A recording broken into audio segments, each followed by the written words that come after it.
একটা অসহায় মেয়ে, যাকে সমাজ ত্যাগ করেছিল, যার নিজের ঘরও তাকে গ্রহণ করেনি, কিন্তু সেই মেয়েই একদিন হয়ে উঠেছিল এক ভয়ঙ্কর শক্তি, এক নাম যাকে শুনলে কাঁপত অন্যায় আর অত্যাচার। সে কি সত্যিই ডাকাত ছিল, নাকি ছিল ন্যায়ের প্রতীক? আজ আমরা শুনব এক সাধারণ মেয়ে প্রফুল্ল থেকে দেবী চৌধুরানী হয়ে ওঠার সেই অবিশ্বাস্য গল্প। দেবী চৌধুরানী, বঙ্কিমচন্দ্র চট্টোপাধ্যায়।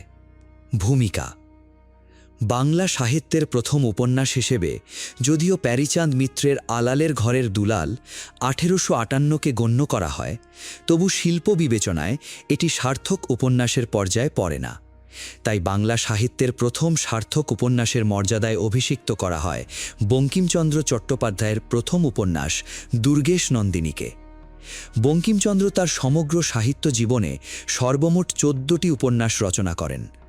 দুর্গেশ নন্দিনীর পর তার রচিত উপন্যাসগুলি হচ্ছে কপালকুণ্ডলা 1866, মৃণালিনী 1869, বিষবৃক্ষ 1873, ইন্দিরা 1876, যুগলাঙ্গুরীয় 1874, চন্দ্রশেখর 1878, রাধারানী 1876, রজনী 1877, দেবী চৌধুরানী 1882 এবং সীতারাম 1887।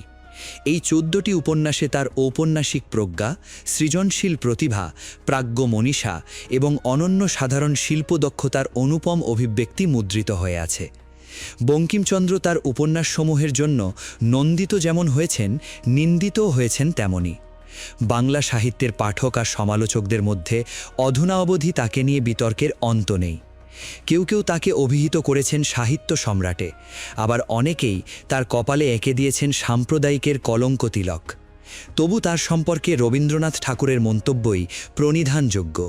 তিনি তাকে অভিহিত করেছেন সাহিত্যে কর্মযোগী এবং সব্যসাচী হিসেবে। তার ভাষায়, সাহিত্যের যেখানে যাহা কিছু অভাব ছিল, সর্বত্রই তিনি আপনার বিপুল বল এবং আনন্দ লইয়া ধাবমান হইতেন। কি কাব্য, কি বিজ্ঞান, কি ইতিহাস, কি ধর্মগ্রন্থ, যেখানে যখনই তাহাকে আবশ্যক হইত, সেখানে তখনই তিনি সম্পূর্ণ প্রস্তুত হইয়া দেখা দিতেন। নবীন বঙ্গ সাহিত্যের মধ্যে সকল বিষয়ে আদর্শ স্থাপন করিয়া যাওয়া তাহার উদ্দেশ্য ছিল। বিপন্ন বঙ্গভাষা যেখানেই তাহাকে আর্তস্বরে আহ্বান করিয়াছে, সেখানেই তিনি প্রসন্ন চতুর্ভুজ মূর্তিতে দেখা দিয়েছেন। এখানেই বাংলা ভাষা ও সাহিত্যে বঙ্কিমচন্দ্রের অবিনশ্বর অবদান। বাংলা ভাষা ও সাহিত্যকে তিনি দিয়েছেন যথার্থ শিল্পরূপ, প্রাণের জাদু সঞ্চার করেছেন তার অন্তরে। আপন প্রতিভা বলে একে পৌঁছে দিয়েছেন তুঙ্গস্পর্শী মানে, প্রতিষ্ঠা করেছেন গৌরবোজ্জ্বল মহিমায়। ঈশ্বর নয় মানুষ, ধর্ম নয় মানবতা, ভক্তি নয় যুক্তি, বিশ্বাস নয় বিজ্ঞান। জীবনবোধের ক্ষেত্রে এই নতুনতর উপলব্ধি হল বাংলা সাহিত্যের আধুনিক যুগের মর্মমন্ত্র বা মূল মন্ত্র।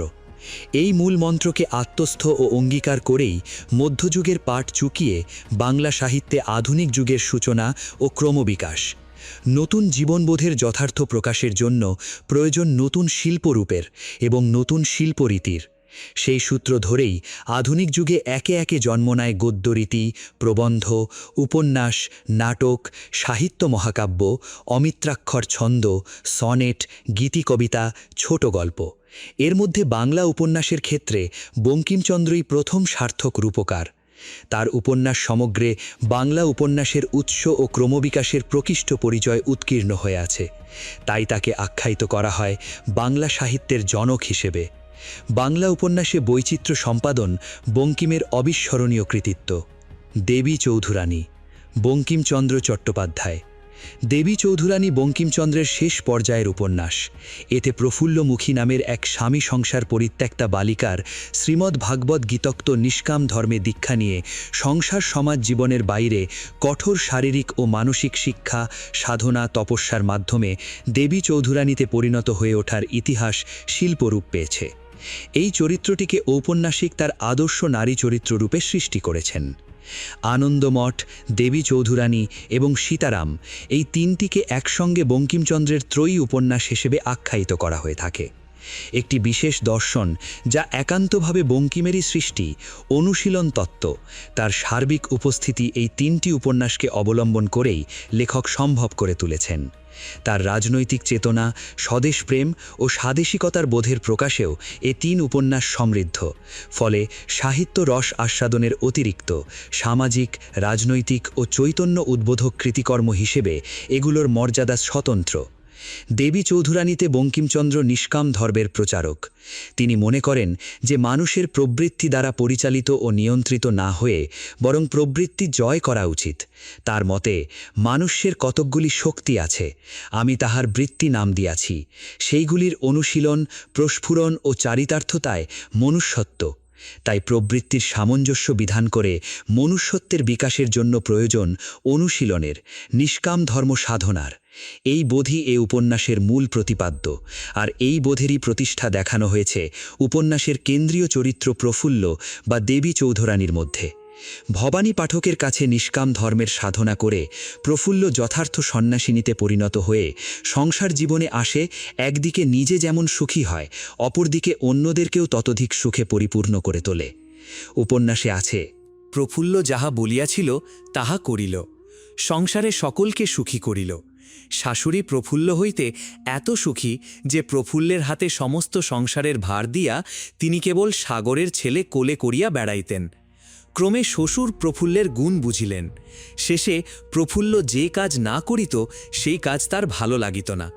শ্বশুর শাশুড়ি প্রফুল্লকে না জিজ্ঞাসা করিয়া কোনো কাজ করিত না। তাহার বুদ্ধি বিবেচনার উপর তাহাদের এতটাই শ্রদ্ধা হইল। শেষে নয়ান বউও বশীভূত হইল। সাগর বাপের বাড়ি অধিক দিন থাকিতে পারিল না, আবার আসিল। প্রফুল্লের কাছে থাকিলে সে যেমন সুখী হইত এত আর কোথাও হইত না। ঔপন্যাসিক বলেছেন, এ সকল অন্যের পক্ষে আশ্চর্য বটে, কিন্তু প্রফুল্লের পক্ষে আশ্চর্য নহে, কেননা প্রফুল্ল নিষ্কাম ধর্ম অভ্যাস করিয়াছিল। প্রফুল্ল সংসারে আসিয়াই যথার্থ সন্ন্যাসিনী হইয়াছিল। তার কোনো কামনা ছিল না, কেবল কাজ খুঁজিত। কামনা অর্থে আপনার সুখ খোঁজা, কাজ অর্থে পরের সুখ খোঁজা। প্রফুল্ল নিষ্কাম অথচ ধর্মপরায়ণ, তাই প্রফুল্ল যথার্থ সন্ন্যাসিনী। তাই প্রফুল্ল যাহা স্পর্শ করিত তাই শোনা হইত। প্রকৃতপক্ষে নিষ্কাম ধর্মের সাধিকা প্রফুল্লকে আদর্শ নারী চরিত্র হিসাবে চিত্রিত করে উপন্যাসের পরিণামে এই ধর্মের সুফল ফলিয়ে বঙ্কিমচন্দ্র এর মহত্ব ও গুরুত্ব তুলে ধরেছেন। দেবী চৌধুরানী উপন্যাসের প্রেক্ষাপট 18 শতকের শেষবাদের বাংলা। সেই সময়ের একটি মর্মন্তুদ্ধ সামাজিক চিত্র এ উপন্যাসে অঙ্কিত হয়েছে। তখন দেশ অরাজক, মুসলমানের রাজ্য গিয়াছে, ইংরেজের রাজ্য ভালো করিয়া পত্তন হয় নাই, হইতেছে মাত্র। তাতে আবার বছর কত হইল 76-এর মন্বন্তরে দেশ ছারখার করিয়া গিয়াছে। তারপর আবার দেবী সিংহের ইজারা। তখনকার সামাজিক অন্যায়, অত্যাচার, অবিচার, নির্যাতন, নিপীড়ন, উৎপীড়নের অত্যন্ত মর্মস্পর্শী ভাষারূপ দিয়েছেন ঔপন্যাসিক। কাছারির কর্মচারীরা বাকিদারের ঘরবাড়ি লুট করে, লুকানো ধনের তল্লাশে ঘর ভাঙিয়া মেঝে খুঁড়িয়া দেখে। পাইলে 1 গুণের জায়গায় সহস্র গুণ লইয়া যায়, না পাইলে মারে, বাঁধে, কয়েদ করে, পোড়ায়, কুডুল মারে, ঘর জ্বালিয়া দেয়, প্রাণবধ করে, সিংহাসন থেকে শালগ্রাম ফেলিয়া দেয়, শিশুর পা ধরিয়া ছাড় মারে, যুবকের বুকে বাঁশ দিয়া দলে, বৃদ্ধের চোখের ভিতর পিঁপড়ে, নাভিতে পতঙ্গ পুড়িয়া বেঁধে রাখে, যুবতীকে কাছারিতে লইয়া গিয়া সর্বসমক্ষে উলঙ্গ করে, মারে, স্তন কাটিয়া ফেলে। স্ত্রী জাতির যে শেষ অপমান, চরম বিপদ সর্বসমক্ষে তাহা প্রাপ্ত করায়। আর এসবের বিরুদ্ধে প্রবল প্রতিবাদস্বরূপ বঙ্কিমচন্দ্র সৃষ্টি করেছেন এ উপন্যাসের অন্যতম প্রধান চরিত্র ভবানী পাঠককে। ভবানী পাঠক দস্যু দলের সর্দার হলেও দস্যুবৃত্তি তার কর্ম নয়, তার একমাত্র ধর্মকর্ম হচ্ছে দুষ্টের দমন, শিষ্টের পালন। এই ভবানী পাঠকই অবলম্বনহীন বালিকা প্রফুল্লকে সমাজের মুক্তিলগ্নে নিষ্কাম ধর্মের সাধনার মাধ্যমে পরিণত করে দেবী চৌধুরানীতে। দেবী চৌধুরানী উপন্যাসে রোমাঞ্চধর্মিতা পরিলক্ষিত হয়। এ উপন্যাসে 18 শতকের শেষ দিকের বাংলার সামাজিক ও পারিবারিক জীবন কথা বিধৃত হলেও রাজনৈতিক বিশৃঙ্খলা ও অরাজকতার রন্ধ্রপথ দিয়ে সাধারণ জীবনের ওপর রোমাঞ্চের অলৌকিকত্ব এসে কখনো কখনো ছায়াপাত করেছে। বঙ্কিমচন্দ্রের অন্যান্য উপন্যাসের মতো এর কাহিনী নির্মাণেও বহির্জগতের ঘটনার ঘনঘটা লক্ষ্য করা যায়। জীবনের অন্তঃপ্রদেশের রহস্য উন্মোচনের চেয়ে জীবনের বহিরঙ্গের প্রতি অধিক গুরুত্ব দিয়েছেন লেখক। তাই উপন্যাসের আখ্যানভাগের বর্ণনায় প্রকট হয়ে ওঠে কড়া রং ও চড়া সুরের বিপুল ব্যবহার। তবে ঘটনাংশে অসাধারণত্ব ও অলৌকিকত্বে এবং অলৌকিকত্ব স্পর্শে কখনো কখনো রোমাঞ্চের মৃদু আবহ তৈরি হওয়া সত্ত্বেও চূড়ান্ত বিচারে কাহিনীর বননে ও অন্তর্বননে বাস্তবতার প্রাধান্যের কারণে উপন্যাসটি বাস্তব জীবন চিত্র হিসাবেই প্রতিষ্ঠিত হয়ে ওঠে। এই উপন্যাসে ঈষৎ অলৌকিকতার ছোঁয়া ছাপিয়ে সামাজিক জীবনের সহজ প্রীতিপূর্ণ অথচ ক্ষুদ্র বিরোধ বিড়ম্বিত চিত্রটি প্রধানত ব্যপ্ত হয়ে আছে। চরিত্র সৃজনেও ঔপন্যাসিকের বাস্তব চেতনা ও পরিমিতিবোধের পরিচয় পাওয়া যায়। কেন্দ্রীয় চরিত্র প্রফুল্ল নিষ্কাম ধর্মে দীক্ষা নেওয়া সত্ত্বেও তার স্বামী প্রেমে বিভলা আদর্শ গৃহলক্ষ্মীর রূপটি প্রধান হয়ে উঠেছে। এই ধর্মদীক্ষা তাকে কখনো সন্ন্যাসের দিকে গার্হস্থ্য ধর্মের বিরুদ্ধে প্রবর্তিত করে নাই। ব্রজেশ্বর চরিত্রেও লেখক প্রেম ও পিতৃভক্তির একটি সুন্দর সামঞ্জস্য সাধন করেছেন। প্রবল অপ্রতিরোধনীয় প্রেমের মধ্যে পিতৃভক্তির অক্ষুণ্ণ মর্যাদা তার চরিত্রে একটি দৃপ্ত পৌরুষের উজ্জ্বল আলোক সম্পাত করেছে। নিশি চরিত্রে সন্ন্যাসিনীর গৈরিক বস্ত্রের নিচে একটি স্বভাব দুর্বল লজ্জা সংকুচিত নারী হৃদয়ের স্পন্দন সহজেই অনুভব করা যায়। ভবানী পাঠক চরিত্রেও অবিমিশ্র আদর্শবাদ অনুপস্থিত, ফলে এই চরিত্রটিও বাস্তবতা হারায় নাই। উপন্যাসের অন্যতম বিশিষ্ট চরিত্র হরবল্লভ। চরিত্রটির কঠোর বৈষয়িকতা ও নির্মম সমাজানুবর্তিতা লেখক অত্যন্ত বাস্তবসম্মত বিশ্বস্ততার সাথে চিত্রিত করেছেন। ব্রহ্ম ঠাকুরানী, সাগর বউ, নয়ান বউ, ব্রজেশ্বরের মাতা, প্রফুল্লের মাতা, সাগরের পিতা, রঙ্গরাজ, ইংরেজ লেফটেন্যান্ট, দুর্লভ চক্রবর্তী, ফুলমণি, অলোকমণি, গোবরার মা সকলেই জীবন্ত চরিত্র। ঔপন্যাসিকের চরিত্র সৃজন দক্ষতার কারণে প্রতিটি চরিত্রই বাস্তবানুগ, বিশ্বস্তযোগ্য, প্রাণবন্ত ও রক্তমাংসময় হয়ে উঠেছে। বঙ্কিমচন্দ্রের উপন্যাসের অন্যতম প্রধান বৈশিষ্ট্য তার অনিন্দ সুন্দর ভাষা ও বর্ণনার অসামান্য মাধুর্য ও লালিত্য। দেবী চৌধুরানীও এ অনন্য প্রসাদগুণ বঞ্চিত নয়। দৃষ্টান্তস্বরূপ বর্ষাকাল, রাত্রি জ্যোৎস্না। জ্যোৎস্না এমন বড় উজ্জ্বল নয়, বড় মধুর, একটু অন্ধকার মাখা পৃথিবীর স্বপ্নময় আবরণের মতো। ত্রিস্রোতা নদী বর্ষাকালের জলপ্লাবনে কুলে কুলে পরিপূর্ণ। চন্দ্রের কিরণ সেই তীব্র গতি নদী জলের স্রোতের উপর স্রোতে আবর্তে কদাচিৎ ক্ষুদ্র ক্ষুদ্র তরঙ্গে জ্বলিতেছে। কোথাও জল একটু ফুটিয়া উঠিতেছে, সেখানে একটু চিকিমিকি। কোথাও চরে ঠেকিয়া ক্ষুদ্র বীচি ভঙ্গ হইতেছে, সেখানে একটু ঝিকিমিকি। তীরে গাছের গোড়ায় জল আসিয়া লাগিয়াছে, গাছের ছায়া পড়িয়া সেখানে জল বড় অন্ধকার। অন্ধকারে গাছের ফুল ফল পাতা বাহিয়া তীব্র স্রোত চলিতেছে, কিন্তু সে আধারে আধারে আধারে সে বিশাল জলধারা সমুদ্রানুসন্ধানে পক্ষিণীর বেগে ছুটিয়াছে। কুলে কুলে অসংখ্য কলকল শব্দ, আবর্তের ঘোর গর্জন, প্রতিহত স্রোতের তেমনি গর্জন, সর্বশুদ্ধ একটা গম্ভীর গগনব্যাপী শব্দ উঠিতেছে। বস্তুতপক্ষে বঙ্কিমচন্দ্র উপন্যাসের কাহিনী নির্মাণে সুদক্ষ ছিলেন এবং সেদিন থেকে বাংলা উপন্যাসের সামগ্রিক বিস্তারের জন্য তিনি একজন অসাধারণ ব্যক্তিত্ব। যদিও ধর্ম, রাজনীতি এবং সমাজ প্রায়শই তার প্রতিপাদ্য হয়েছে, কিন্তু সেসব সত্ত্বেও এবং সেগুলোর আবর্তের মধ্যে থেকেও তিনি গতিময় উপভোগ্য কাহিনী নির্মাণে সফলকাম হয়েছেন। কুশলী ভাষাশিল্পী হিসাবে বাংলা শব্দকে চরিত্র বিকাশে সবাক এবং তাৎপর্যময় তিনিই প্রথম করেছিলেন। জীবনের জিজ্ঞাসা এবং অনুচ্চারিত বিবিধ আকাঙ্ক্ষার বাহন করে বাংলা ভাষাকে তিনি প্রথম আধুনিক করলেন। দেবী চৌধুরানী উপন্যাসটি তার এই অনন্য সাধারণ কৃতিত্বের স্বাক্ষর বহন করে। চমৎকার কাহিনী বর্ণনায়, অসাধারণ চরিত্র চিত্রণে, অনুপম ভাষাভঙ্গিতে এবং রচনাশৈলীর অভিনবত্বে দেবী চৌধুরানী বঙ্কিমচন্দ্র চট্টোপাধ্যায়ের এক উল্লেখযোগ্য সৃষ্টি। মারুফুল ইসলাম, 8-17 লালমাটিয়া, ঢাকা, 30-8-2004। প্রথম খণ্ড, প্রথম পরিচ্ছেদ। ও পি, ও পিপ্পি, ও প্রফুল্ল, ও পোড়ামুখী। যাই মা। মা ডাকিল, মেয়ে কাছে আসিল। বলিল, কেন মা? মা বলিল, জানা ঘোষেদের বাড়ি থেকে একটা বেগুন চেয়ে নিয়ে আয় না। প্রফুল্ল বলিল, আমি পারবো না, আমার চাইতে লজ্জা করে। মা, তবে খাবি কি? আজ ঘরে যে কিছু নেই। প্রফুল্ল, তা শুধু ভাত খাবো, রোজ রোজ চেয়ে খাবো কেন গা? মা, যেমন অদৃষ্ট করে এসেছিলি, কাঙাল গরিবের চাইতে লজ্জা কি? প্রফুল্ল কথা কহিল না। মা বলিল, তুই তবে ভাত চড়াইয়া দে, আমি কিছু তরকারির চেষ্টায় যাই। প্রফুল্ল বলিল, আমার মাথা খাও, আর চাইতে যাইও না, ঘরে চাল আছে, নুন আছে, গাছে কাঁচা লঙ্কা আছে, মেয়ে মানুষের তাই ঢের। অগত্যে প্রফুল্লের মাথা সম্মত হইল। ভাতের জল চড়াইয়াছিল। মা চাল ধুইতে গেল। চাল ধুইবার জন্য ধুচুনি হাতে করিয়া মাথা গালে হাত দিল, বলিল, চাল কই? প্রফুল্লকে দেখাইল, আধমুটা চাউল আছে মাত্র, তাহা একজনেরও আধপেটা হইবে না।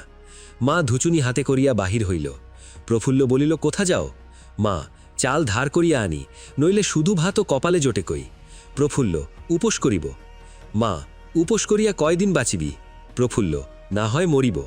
মা, আমি মরিলে যা হয় করিস, তুই উপোস করিয়া মরিবি আমি চক্ষে দেখিতে পারিব না। যেমন করিয়া পারি ভিক্ষা করিয়া তুইকে খাওয়াইব। প্রফুল্ল, ভিক্ষাই বা কেন করিতে হইবে? একদিনের উপবাসে মানুষ মরে মা।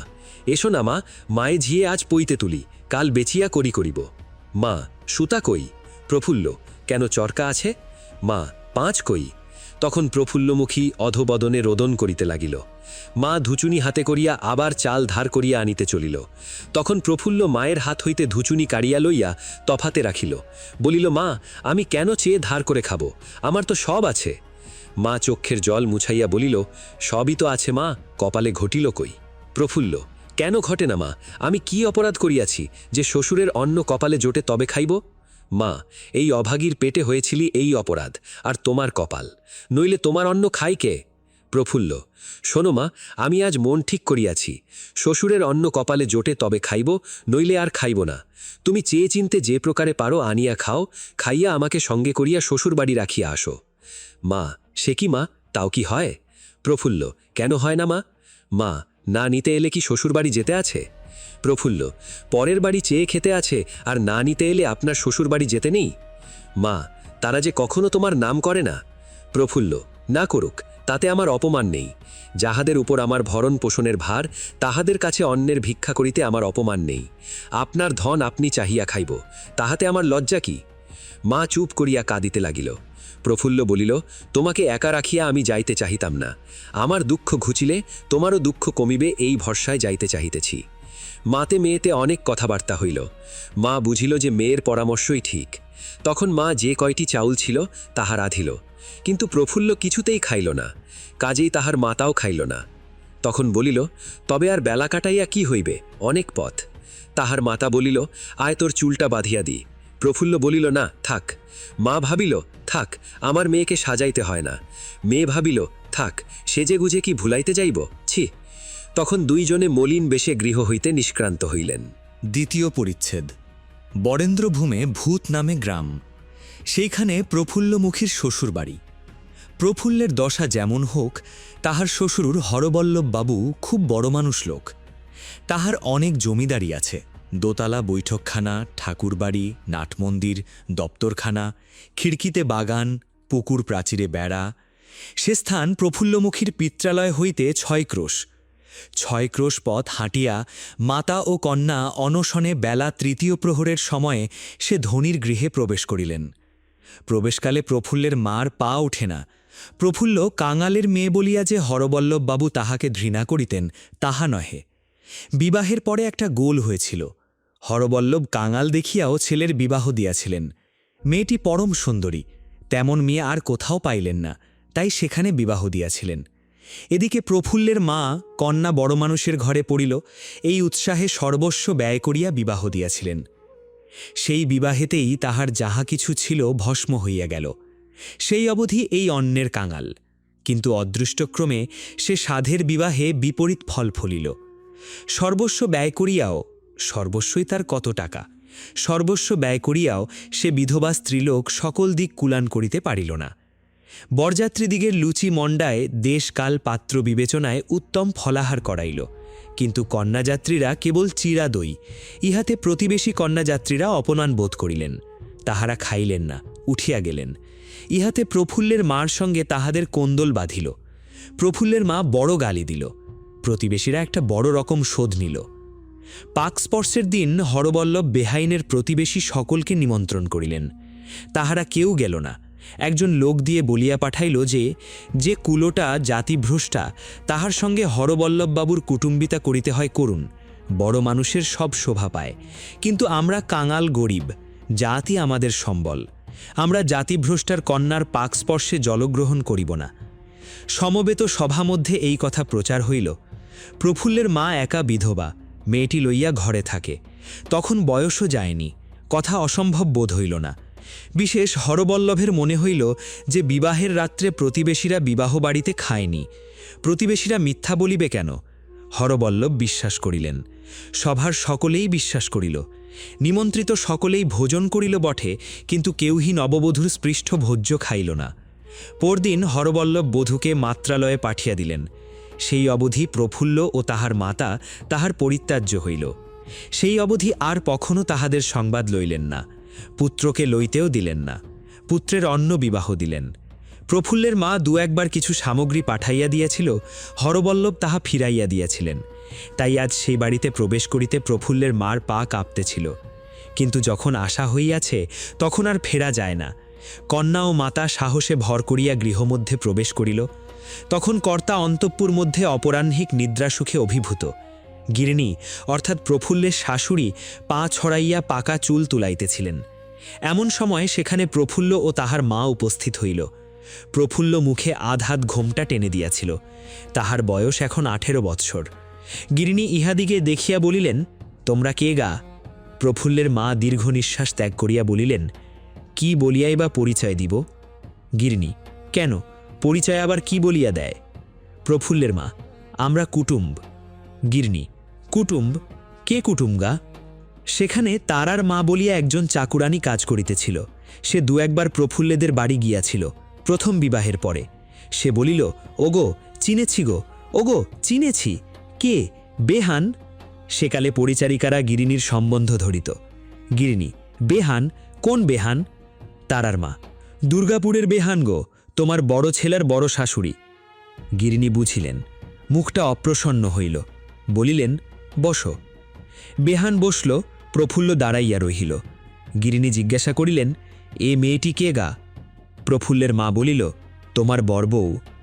গিরিনী বিমর্ষ হইয়া কিছুকাল চুপ করিয়া রহিলেন। পরে বলিলেন, তোমরা কোথায় এসেছিলে? প্রফুল্লের মা, তোমার বাড়িতেই এসেছি। গিরিনী, কেন গা? প্রফুল্ল, কেন, আমার মেয়েকে কি শ্বশুর বাড়িতে আসিতে নাই? গিরনী, আসিতে থাকিবে না কেন? শ্বশুর শাশুড়ি যখন আনিবে তখন আসিবে। ভালো মানুষের মেয়ে ছেলে কি গায়ে পড়ে আসে? প্রফুল্ল, শ্বশুর শাশুড়ি যদি 7 জনমে নাম না করে? গিরনী, নামই যদি না করে তবে আশা কেন? প্রফুল্ল, খাওয়াই কে? আমি বিধবা অনাহিনী, তোমার বেটার বউকে আমি খাওয়াইতে কোথা থেকে? গিরনী, যদি খাওয়াইতেই পারিবে না তবে পেটে ধরেছিলে কেন? প্রফুল্ল, তুমি কি খাওয়া পড়া হিসেব করিয়া বেটা পেটে ধরেছিলে? তাহলে সেই সঙ্গে বেটার বউয়ের খোরাক পোশাকটা ধরিয়া নিতে পারো নাই? গিরনী, মল, মাগি বাড়ি বয়ে কোন্দল করতে এসেছে যে? প্রফুল্ল মা, না, কোদল করিতে আসি নাই। তোমার বউ একা আসতে পারে না, তাই রাখিতে সঙ্গে আসিয়াছি। এখন প্রফুল্ল পৌঁছিয়াছে, আমি চলিলাম। এই বলিয়া প্রফুল্লের মা বাটির বাহির হইয়া চলিয়া গেল। অভাগীর তখনও আহার হয় নাই। মা গেল, কিন্তু প্রফুল্ল গেল না। যেমন ঘোমটা দেওয়া ছিল তেমনই ঘোমটা দিয়া দাঁড়াইয়া রহিল। শাশুড়ি বলিল, তোমার মা গেল, তুমিও যাও। প্রফুল্ল নড়ে না। গিন্নি, নড়ো না যে? প্রফুল্ল নড়ে না। গিন্নি, কি জ্বালা, আবার কি তোমার সঙ্গে একটা লোক দিতে হবে নাকি? এবার প্রফুল্ল মুখের ঘোমটা খুলিল। চাঁদপানা মুখ, চক্ষে দরদর ধারা বহিতেছে।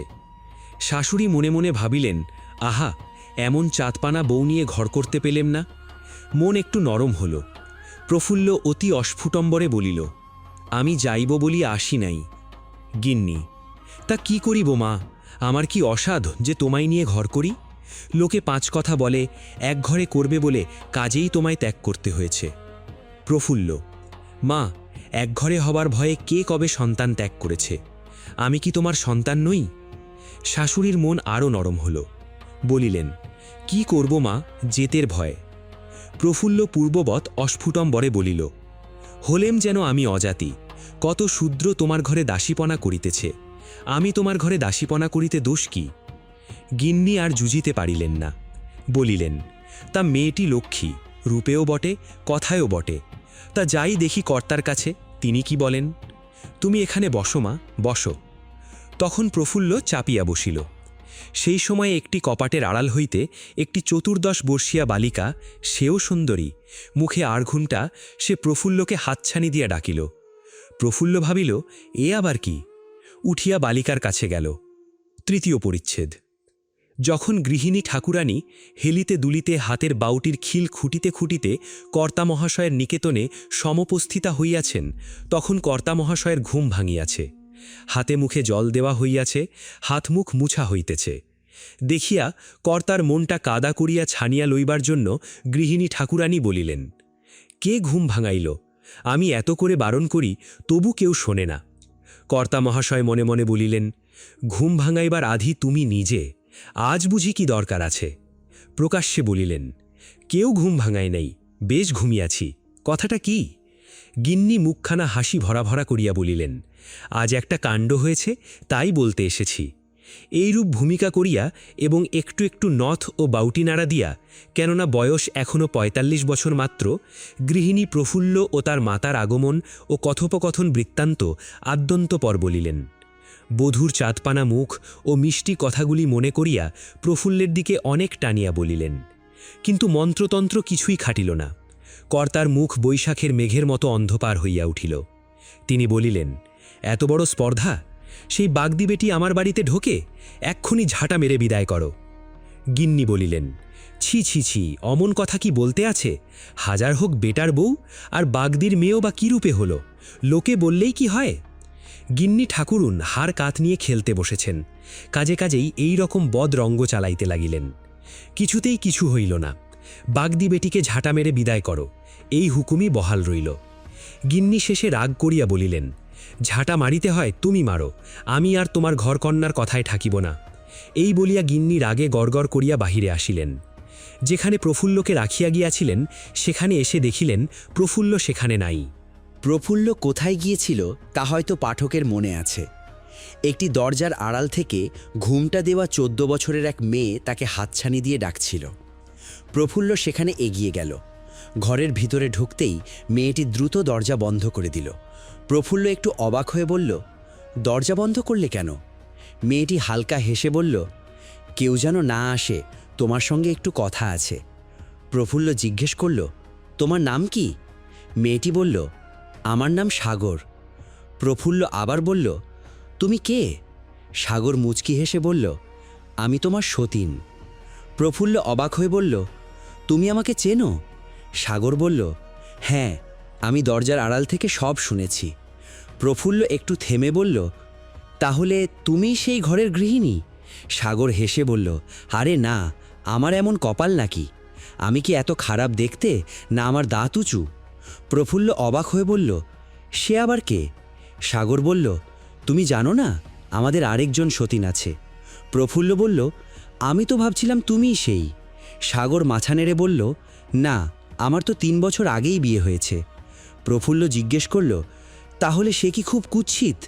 সাগর একটু দুঃখের হাসি দিয়ে বলল, তার চেহারা দেখলে আমারই কান্না পায়। প্রফুল্ল বলল, তাই বুঝি আবার তোমাকে বিয়ে করেছে? সাগর ধীরে ধীরে কাছে এসে নিচু স্বরে বলল, না, আসল কথা অন্য, কাউকে বলবে না কিন্তু। সে ফিসফিস করে বলল, আমার বাবার অনেক টাকা, আমি তার একমাত্র মেয়ে, এই টাকার লোভেই। প্রফুল্ল মাথা নেড়ে বলল, বুঝেছি, আর বলতে হবে না। তারপর একটু হাসি দিয়ে বলল, তুমি তো সুন্দরী, তাহলে যে কুৎসিত সে গৃহিণী হলো কিভাবে? সাগর দীর্ঘশ্বাস ফেলে বলল, আমি বাবার একমাত্র মেয়ে, তাই আমাকে এখানে রাখতে চায় না। আর আমার বাবার সঙ্গে শ্বশুরেরও সম্পর্ক ভালো না, তাই আমি এখানে থাকিই না। মাঝে মাঝে কাজের জন্য ডাকে, তখন আসি।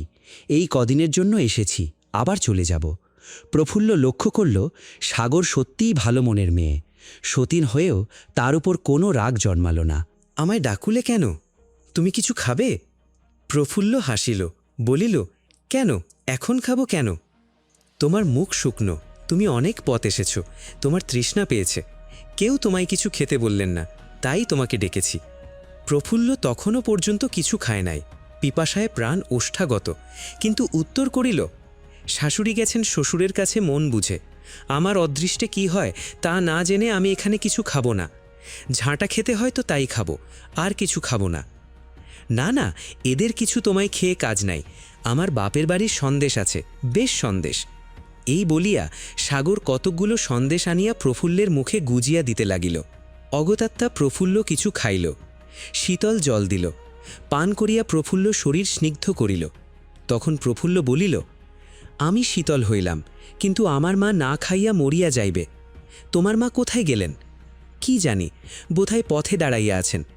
এক কাজ করব। কি? ব্রহ্ম ঠাকুরানীকে তার কাছে পাঠিয়ে দেয়ার? তিনি কে? ঠাকুরের সম্পর্কে পিসি, এই সংসারে থাকেন। তিনি কি করবেন? তোমার মাকে খাওয়াবেন দাওয়াবেন। মা এই বাড়িতে কিছু খাবেন না। দূর, তাই কি বলছি, কোনো বামুন বাড়িতে। যা হয় করো, মার কষ্ট আর সহ্য হয় না। সাগর চকিতের মতো ব্রহ্ম ঠাকুরানীর কাছে যাইয়া সব বুঝাইয়া বলিল। ব্রহ্ম ঠাকুরানী বলিল, মা তাই তো, গৃহস্থ বাড়ি উপবাসী থাকিবেন, অকল্যাণ হবে যে। ব্রহ্ম প্রফুল্লের মায়ের সন্ধানে বাহির হইল। সাগর ফিরিয়া আসিয়া প্রফুল্লকে সংবাদ দিল। প্রফুল্ল বলিল, এখন ভাই যে গল্প করিতেছিলে সেই গল্প করো। গল্প আর কি, আমি তো এখানে থাকি না, থাকতে পাবও না। আমার অদৃষ্ট মাটির আবের মতো, তাকে তোলা থাকব, দেবতার ভোগে কখনো লাগব না। তা তুমি এছো, যেমন করে পারো থাকো, আমরা কেউ সেই কালপ্যাচাটাকে দেখিতে পারি না। থাকব বলেই তো এসেছি, থাকতে পেলে তো হয়। তা দেখো, শ্বশুরের যদি মত না হয় তবে এখনই চলে যেও না। না গিয়া কি করিব, আর কি জন্য থাকিব? থাকি যদি। যদি কি? প্রফুল্ল ঈষৎ হাসিল, তখনই হাসি নিভিয়া গেল, চক্ষে জল পড়িল। বলিল, বোঝো নাই ভাই? সাগর তখন বুঝিল, একটু ভাবিয়া একটা দীর্ঘ নিঃশ্বাস ফেলিয়া বলিল, তুমি সন্ধ্যের পর এই ঘরে আসিয়া বসিয়া থাকিও, দিনের বেলা তো আর দেখা হবে না। পাঠক স্মরণ রাখিবেন, আমরা এখনকার লজ্জাহীনা নব্যাদিগের কথা লিখিতেছি না। আমাদের গল্পের তারিখ 100 বছর পূর্বে। 40 বছর পূর্বেও যুবতীরা কখনো দিনমানে স্বামী দর্শন পাইতেন না। প্রফুল্ল বলিল, কপালে কি হয় তা আগে জানিয়া আসি, তারপর তোমার সঙ্গে সাক্ষাৎ করিব। কপালে যাই থাকে একবার স্বামীর সঙ্গে সাক্ষাৎ করিয়া যাইব, তিনি কি বলেন শুনিয়া যাইব। এই বলিয়া প্রফুল্ল বাহিরে আসিল, দেখিল তাহার শাশুড়ি তাহার তল্লাশি করিতেছেন। প্রফুল্লকে দেখিয়া গিন্নি বলিলেন, কোথা ছিলে মা? বাড়িঘর দেখিতেছিলাম। আহা, তোমারই বাড়িঘর বাছা, তা কি করব, তোমার শ্বশুর কিছুতেই মত করেন না। প্রফুল্লের মাথায় বজ্রাঘাত হইল, সে মাথায় হাত দিয়া বসিয়া পড়িল, কাঁদিল না, চুপ করিয়া রহিল। শাশুড়ির বড় দয়া হইল। গিন্নি মনে মনে কল্পনা করিলেন, আরেকবার নথনা নাড়া দিয়ে দেখিব, কিন্তু সে কথা প্রকাশ করিলেন না, কেবল বলিলেন, আজ আর কোথায় যাইবে, আজ এইখানে থাকো, কাল সকালে যেও। প্রফুল্ল মাথা তুলিয়া বলিল, তা থাকিব, একটা কথা ঠাকুরকে জিজ্ঞাসা করিও। আমার মা চরকা কাটিয়া খায়, তাতে একজন মানুষের একবেলা আহার কুলায় না। জিজ্ঞাসা করিও, আমি কি করিয়া খাইব? আমি বাগদিই হই, মুচিই হই, তাহার পুত্রবধূ, তাহার পুত্রবধূ কি করিয়া দিনপাত করিবে?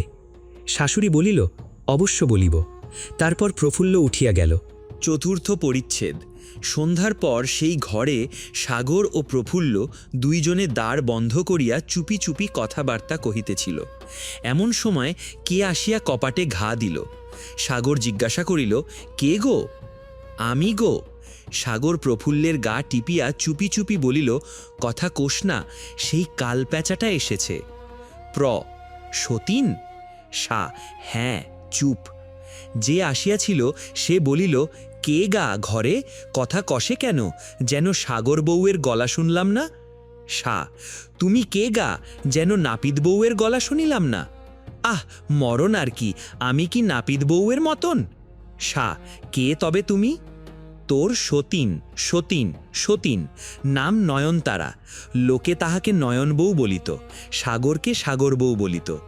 সাগর তখন কৃত্রিম ব্যস্ততার সহিত বলিল, কে দিদি, বালাই, তুমি কেন নাপিত বউয়ের মতন হতে যাবে, সে যে একটু ফর্সা। মরণ আর কি, আমি কি তার চেয়েও কালো? তার সতীন এমনই বটে, তবু যদি 14 বছরের না হতিস। সা, তা 14 বছর হলো তো কি হলো, তুমি 17, তোমার চেয়ে আমার রূপও আছে, যৌবনও আছে। ন, রূপ যৌবন নিয়ে বাপের বাড়িতে বসে বসে ধুয়ে খাস, আমার যেমন মরণ নাই, তাই তোর কাছে কথা জিজ্ঞাসা করতে এলেম। সা, কি কথা দিদি? ন, তুই দৌড়ি খুললিনে, তার কথা কব কি? সন্ধে রাত্রিরে দৌড় দিয়েছিস কেন লা? সা, আমি ভাই লুকিয়ে দুটো সন্দেশ খাচ্ছি, তুমি কি খাও না? ন, তা খা খা। নয়ন নিজে সন্দেশ বড় ভালোবাসিত, বলি জিজ্ঞাসা করিতেছিলাম কি আবার একজন এসেছে নাকি? সা, আবার একজন কি, স্বামী? ন, মরণ আর কি, তাও কি হয়? সা, হলে ভালো হতো, দুইজনে ভাগ করিয়া নিতাম, তোমার ভাগে নূতনটা দিতাম। ন, ছি ছি, ওসব কথা কি মুখে আনে? সা, মানে? ন, তুই আমায় যা ইচ্ছা তাই বলিবি কেন লা? সা, তা ভাই কি জিজ্ঞাসা করবে, না বুঝিয়া বলিলে কেমন করিয়া উত্তর দি? ন, বলি গিন্নির নাকি আরেকটি বউ এসেছে? সা, কে বউ? ন, সেই মুচি বউ। সা, মুচি? ন, কই শুনিনে তো।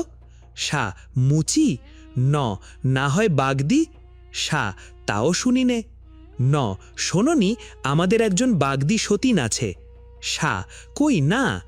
ন, তুই বড় দুষ্ট, সেই যে প্রথম যে বিয়ে। সা, সে তো বামনের মেয়ে। ন, হ্যাঁ বামনের মেয়ে, তাহলে আর নিয়ে ঘর করে না? সা, কাল যদি তোমায় বিদায় দিয়ে আমায় নিয়ে ঘর করে, তুমি কি বাগদির মেয়ে হবে? ন, তুই আমায় গাল দিবি কেন লা পোড়ার মুখী? সা, তুই আরেকজনকে গাল দিচ্ছিস কেন লা পোড়ার মুখী? ন, মরজা, আমি ঠাকুরুনকে গিয়া বলিয়া দি তুই বড় মানুষের মেয়ে বলে আমায় যা ইচ্ছা তাই বলিস। এই বলিয়া নয়নতারা ওরফে কালপেঁচা ঝমর ঝমর করিয়া ফিরিয়া যায়। তখন সাগর দেখিল প্রমাদ, ডাকিল, না দিদি ফেরো ফেরো, ঘাট হয়েছে দিদি ফেরো, এই দোর খুলিতেছি। নয়নতারা রাগিয়াছিল, ফিরিবার বড় মত ছিল না, কিন্তু ঘরের ভিতর দ্বার দিয়া সাগর কত সন্দেশ খাইতেছে ইহা দেখিবার একটু ইচ্ছা ছিল, তাই ফিরিল। ঘরের ভিতর প্রবেশ করিয়া দেখিল সন্দেশ নহে, আরেকজন লোক আছে। জিজ্ঞাসা করিল, এ আবার কে? সা, প্রফুল্ল। ন, সে আবার কে? সা, মুচি বউ। ন, এই সুন্দর? সা, তোমার চেয়ে নয়। ন, নে আর জ্বালাস নে, তোর চেয়ে তো নয়। পঞ্চম পরিচ্ছেদ। এদিকে কর্তা মহাশয় এক প্রহর রাত্রে গৃহমধ্যে ভোজনার্থে আসিলেন। গৃহিণী ব্যজন হস্তে ভোজনপাত্রের নিকট শোভামানা। ভাতে মাছি নাই, তবুও নারী ধর্মের পালনার্থ মাছি তাড়াইতে হইবে। হায়, কোন পাপিষ্ঠ নরাধমেরা এ পরম রমণীয় ধর্ম লোপ করিতেছে। গৃহিণীর 5 জন দাসী আছে, কিন্তু স্বামী সেবা আর কার সাধ্য করিতে আসে? যে পাপিষ্ঠরা এ ধর্মের লোপ করিতেছে, হে আকাশ, তাহাদের মাথার জন্য কি তোমার বজ্র নাই? কর্তা আহার করিতে করিতে জিজ্ঞাসা করিলেন, বাগদি বেটি গিয়াছে কি? গৃহিণী মাহি তাড়াইয়া নথ নাড়িয়া বলিলেন, রাত্রে আবার সে কোথায় যাবে? রাত্রে একটা অতিথি এলে তুমি তাড়াও না, আর আমি বউটাকে তাড়িয়ে দেব? কর্তা, অতিথি হয় অতিথিশালায় যাক না, এখানে কেন? গিন্নি, আমি তাড়াতে পার না, আমি তো বলেছি তাড়াতে হয় তুমি তাড়াও, বড় সুন্দর বউ কিন্তু। কর্তা, বাগদির ঘরে অমন 2-1টা সুন্দর হয়, তা আমি তাড়াচ্ছি, ব্রজকে ডাকো তোরে। ব্রজ, কর্তার ছেলের নাম ব্রজেশ্বর। একজন চাকরানী ব্রজেশ্বরকে ডাকিয়া আনিল। ব্রজেশ্বরের বয়স 21-22, অনিন্দ সুন্দর পুরুষ। পিতার কাছে বিনীতভাবে আসিয়া দাঁড়াইল, কথা কহিতে সাহস নাই। দেখিয়া হরবল্লভ বলিলেন, বাপু, তোমার 3 সংসার মনে আছে? ব্রজ চুপ করিয়া রহিল। প্রথম বিবাহ মনে হয়, সে একটা বাগদির মেয়ে। ব্রজ নীরব কহিল, বাপের সাক্ষাতে 22 বছরের ছেলে হীরার ধার হলেও সেকালে কথা কহিত না। এখন যত বড় মূর্খ ছেলে তত বড় লম্বা স্পিচ ঝাড়ে। কর্তা বলিতে লাগিলেন, সে বাগদি বেটি আজ এখানে এসেছে, জোর করে থাকবে। তা তোমার গর্ভধারিণীকে বললেম যে ঝাঁটা মেরে তাড়াও। মেয়ে মানুষের গায়ে হাত কি দিতে পারে? এ তোমার কাজ, তোমারই অধিকার, আর কেহ স্পর্শ করিতে পারে না। তুমি আজ রাত্রে তাকে ঝাঁটা মেরে তাড়াইয়া দিবে, নহিলে আমার ঘুম হইবে না। গিন্নি বলিলেন, ছি বাবা, মেয়ে মানুষের গায়ে হাত তুলো না, ওর কথা রাখিতেই হইবে, আমার কথা কিছু চলবে না? তা যা করো, ভালো কথায় বিলায় করিও। ব্রজ বাপের কথায় উত্তর দিল, যে আজ্ঞা। মার কথায় উত্তর দিল, ভালো। এই বলিয়া ব্রজ একটু দাঁড়াইল। সেই অবকাশে গৃহিণী কর্তাকে জিজ্ঞাসা করিলেন, তুমি যে বউকে তাড়াবে, বউ খাবে কি করিয়া? কর্তা বলিলেন, যা খুশি করুক, চুরি করুক, ডাকাতি করুক, ভিক্ষা করুক। গিন্নি ব্রজেশ্বরকে বলিয়া দিলেন, তাড়াইবার সময় বৌমাকে এই কথা বলিও, সে জিজ্ঞাসা করেছিল। ব্রজেশ্বর পিতার নিকট হইতে বিদায় হইয়া ব্রহ্ম ঠাকুরানীর নিকুঞ্জে গিয়া দর্শন দিলেন। দেখিলেন ব্রহ্ম ঠাকুরানী তদ্গত চিত্তে মালা জপ করিতেছেন আর মশা তাড়াইতেছেন। ব্রজেশ্বর বলিলেন, ঠাকুরমা, কেন ভাই? ব্রজ, আজ নাকি নতুন খবর? ব্রহ্ম, কি নতুন? সাগর আমার চরকাটা ভেঙে দিয়েছে, তাই? তা ছেলে মানুষ, দিয়েছে, চরকা কাটতে তার স্বাদ গিয়েছিল। ব্রজ, তা নয়, বলি আজ নাকি। ব্রহ্ম, সাগরকে কিছু বলিও না, তোমরা বেঁচে থাকো, আমার কত চরকা হবে। তবে বুড়ো মানুষ। ব্রজ, বলি আমার কথাটা শুনবে? ব্রহ্ম, বুড়ো মানুষ, কবে আছি কবে নেই, দুটো পইতে তুলে বামুনকে দিই বই তো নয়। তা যাগ্গে। ব্রজ, আমার কথাটা শোনো, নইলে তোমার যত চরকা হবে সব আমিই ভেঙে দেব। ব্রহ্ম, কি বলো? চরকার কথা নয়? ব্রজ, তা নয়। ব্রহ্ম, তা নয়, আমার 2টি ব্রাহ্মণী আছে জানো তো? ব্রহ্ম, ব্রাহ্মণী? মা, যেমন ব্রাহ্মণী নয়ন বউ, তেমনি ব্রাহ্মণী সাগর বউ। আমার হাড়টাই খেলে, কেবল রূপকথা বলো, রূপকথা বলো। ভাই, এত রূপকথা পাবো কোথায়? ব্রজ, রূপকথা থাক। ব্রহ্ম, তুমি যেন বললে থাক, তারা ছাড়ে কই? শেষে সেই বিহঙ্গমা বিহঙ্গিমীর কথা বলিলাম। বিহঙ্গমা বিহঙ্গিমীর কথা জানো? বলি শোনো, এক বনে বড় একটা শিমুল গাছে এক বিহঙ্গমা বিহঙ্গিমী থাকে। ব্রজ, সর্বনাশ, ঠাকুরমা, করো কি এখন? রূপকথা, আমার কথা শোনো। ব্রহ্ম, তোমার আবার কথা কি? আমি বলি রূপকথা শুনিতে এসেছ, তোমাদের তো আর কাজ নাই। ব্রজেশ্বর মনে মনে ভাবিল, কবে বুড়িদের প্রাপ্তি হবে। প্রকাশ্যে বলিল, আমার 2টি ব্রাহ্মণী আছে, আর একটি বাগদিনী। বাগদিনীটি নাকি আজ এসেছে। ব্রহ্ম, বালাই, বাগদিনী কেন? সে বামুনের মেয়ে। ব্রজ, এসেছে? হ্যাঁ। ব্রজ, কোথায়? একবার দেখা হয় না? ব্রহ্ম, হ্যাঁ, আমি দেখা করিয়ে দিয়ে তোমার বাপমার 2 চক্ষের বিষ হই, তার চেয়ে বিহঙ্গমা বিহঙ্গিমীর কথা শোনো। ব্রজ, ভয় নাই, বাপমা আমাকে ডাকাইয়া বলিয়াছেন, তাকে তাড়াইয়া দাও। তা দেখা না পেলে তাড়াইয়া দিব কি প্রকারে? তুমি ঠাকুরমা, তোমার কাছে সন্ধানের জন্যে এসেছি। ব্রহ্ম, ভাই, আমি বুড়ো মানুষ, কৃষ্ণ নাম জপ করি আর আলো চাল খাই। রূপকথা শুনতে তো বলতে পারি, বাগদির কথাতেও নাই, বামুনির কথাতেও নাই। ব্রজ, হায়, বুড়ো বয়সে কবে তুমি ডাকাতের হাতে পড়িবে? ব্রহ্ম, অমন কথা বলিস নে, বড় ডাকাতের ভয়। কি দেখা করবি? ব্রজ, তা নহিলে কি আমার মারা জব দেখে এসেছি? ব্রহ্ম, সাগর বউয়ের কাছে যা। ব্রজ, সতীনে কি সতীনকে দেখায়? ব্রহ্ম, তুই যা না, সাগর তোকে ডেকেছে, ঘরে গিয়ে বসে আছে, অমন মেয়ে আর হয় না। ব্রজ, চরকা ভেঙেছে বলে নয়নকে বলে দেব, সে যেন একটা চরকা ভেঙে দেয়। ব্রহ্ম, হ্যাঁ, সাগরে আর নয়নে, যা। ব্রজ, গেলে বাগদিনী দেখে পাবো? ব্রহ্ম, বুড়ির কথাটাই শোন না, কি জ্বালাতেই পড়লেম গা, আমার মালা জপ হলো না। তোর ঠাকুরদাদার 65টা বিয়ে ছিল, কিন্তু 14 বছরই হোক আর 74 বছরই হোক, কই কেউ ডাকিলে তো কখনো না বলতো না। ব্রজ, ঠাকুরদাদার অক্ষয় স্বর্গ হোক, আমি 14 বছরের সন্ধানে চললাম, ফিরিয়া আসিয়া 74 বছরের সন্ধান লইব কি? ব্রহ্ম, যা, আমার মারা জব ঘুরে গেল, আমি নয়নতারাকে বলে দিব তুই বড় চেংড়া হয়েছিস। ব্রজ, বলে দিও, খুশি হয়ে 2টো ছোলা ভাজা পাঠিয়ে দেবে। এই বলিয়া ব্রজেশ্বর সাগরের সন্ধানে প্রস্থান করিলেন। 6ষ্ঠ পরিচ্ছেদ। সাগর শ্বশুরবাড়ি আসিয়া 2টি ঘর পাইয়াছিল, একটি নিচে, একটি উপরে। নিচের ঘরে বসিয়া সাগর পান সাজিত, সমবয়স্ক দিগের সঙ্গে খেলা করিত কিংবা গল্প করিত। উপরের ঘরে রাত্রে শুইত, দিন মানে নিদ্রা আসিলে সেই ঘরে গিয়া দ্বার দিত। অতএব ব্রজেশ্বর ব্রহ্ম ঠাকুরানীর উপকহার জ্বালা এড়াইয়া সেই উপরের ঘরে গেলেন। সেখানে সাগর নাই, কিন্তু তাহার পরিবর্তে আর কে একজন আছে। অনুভবে বুঝিলেন এই সেই প্রথমা স্ত্রী। বড় গোল বাঁধিল, 2 জনের সম্বন্ধ বড় নিকট, স্ত্রী পুরুষ পরস্পরের অর্ধাঙ্গ, পৃথিবীর মধ্যে সর্বাপেক্ষা ঘনিষ্ঠ সম্বন্ধ। কিন্তু কখনো দেখা নাই, কখনো কথা নাই।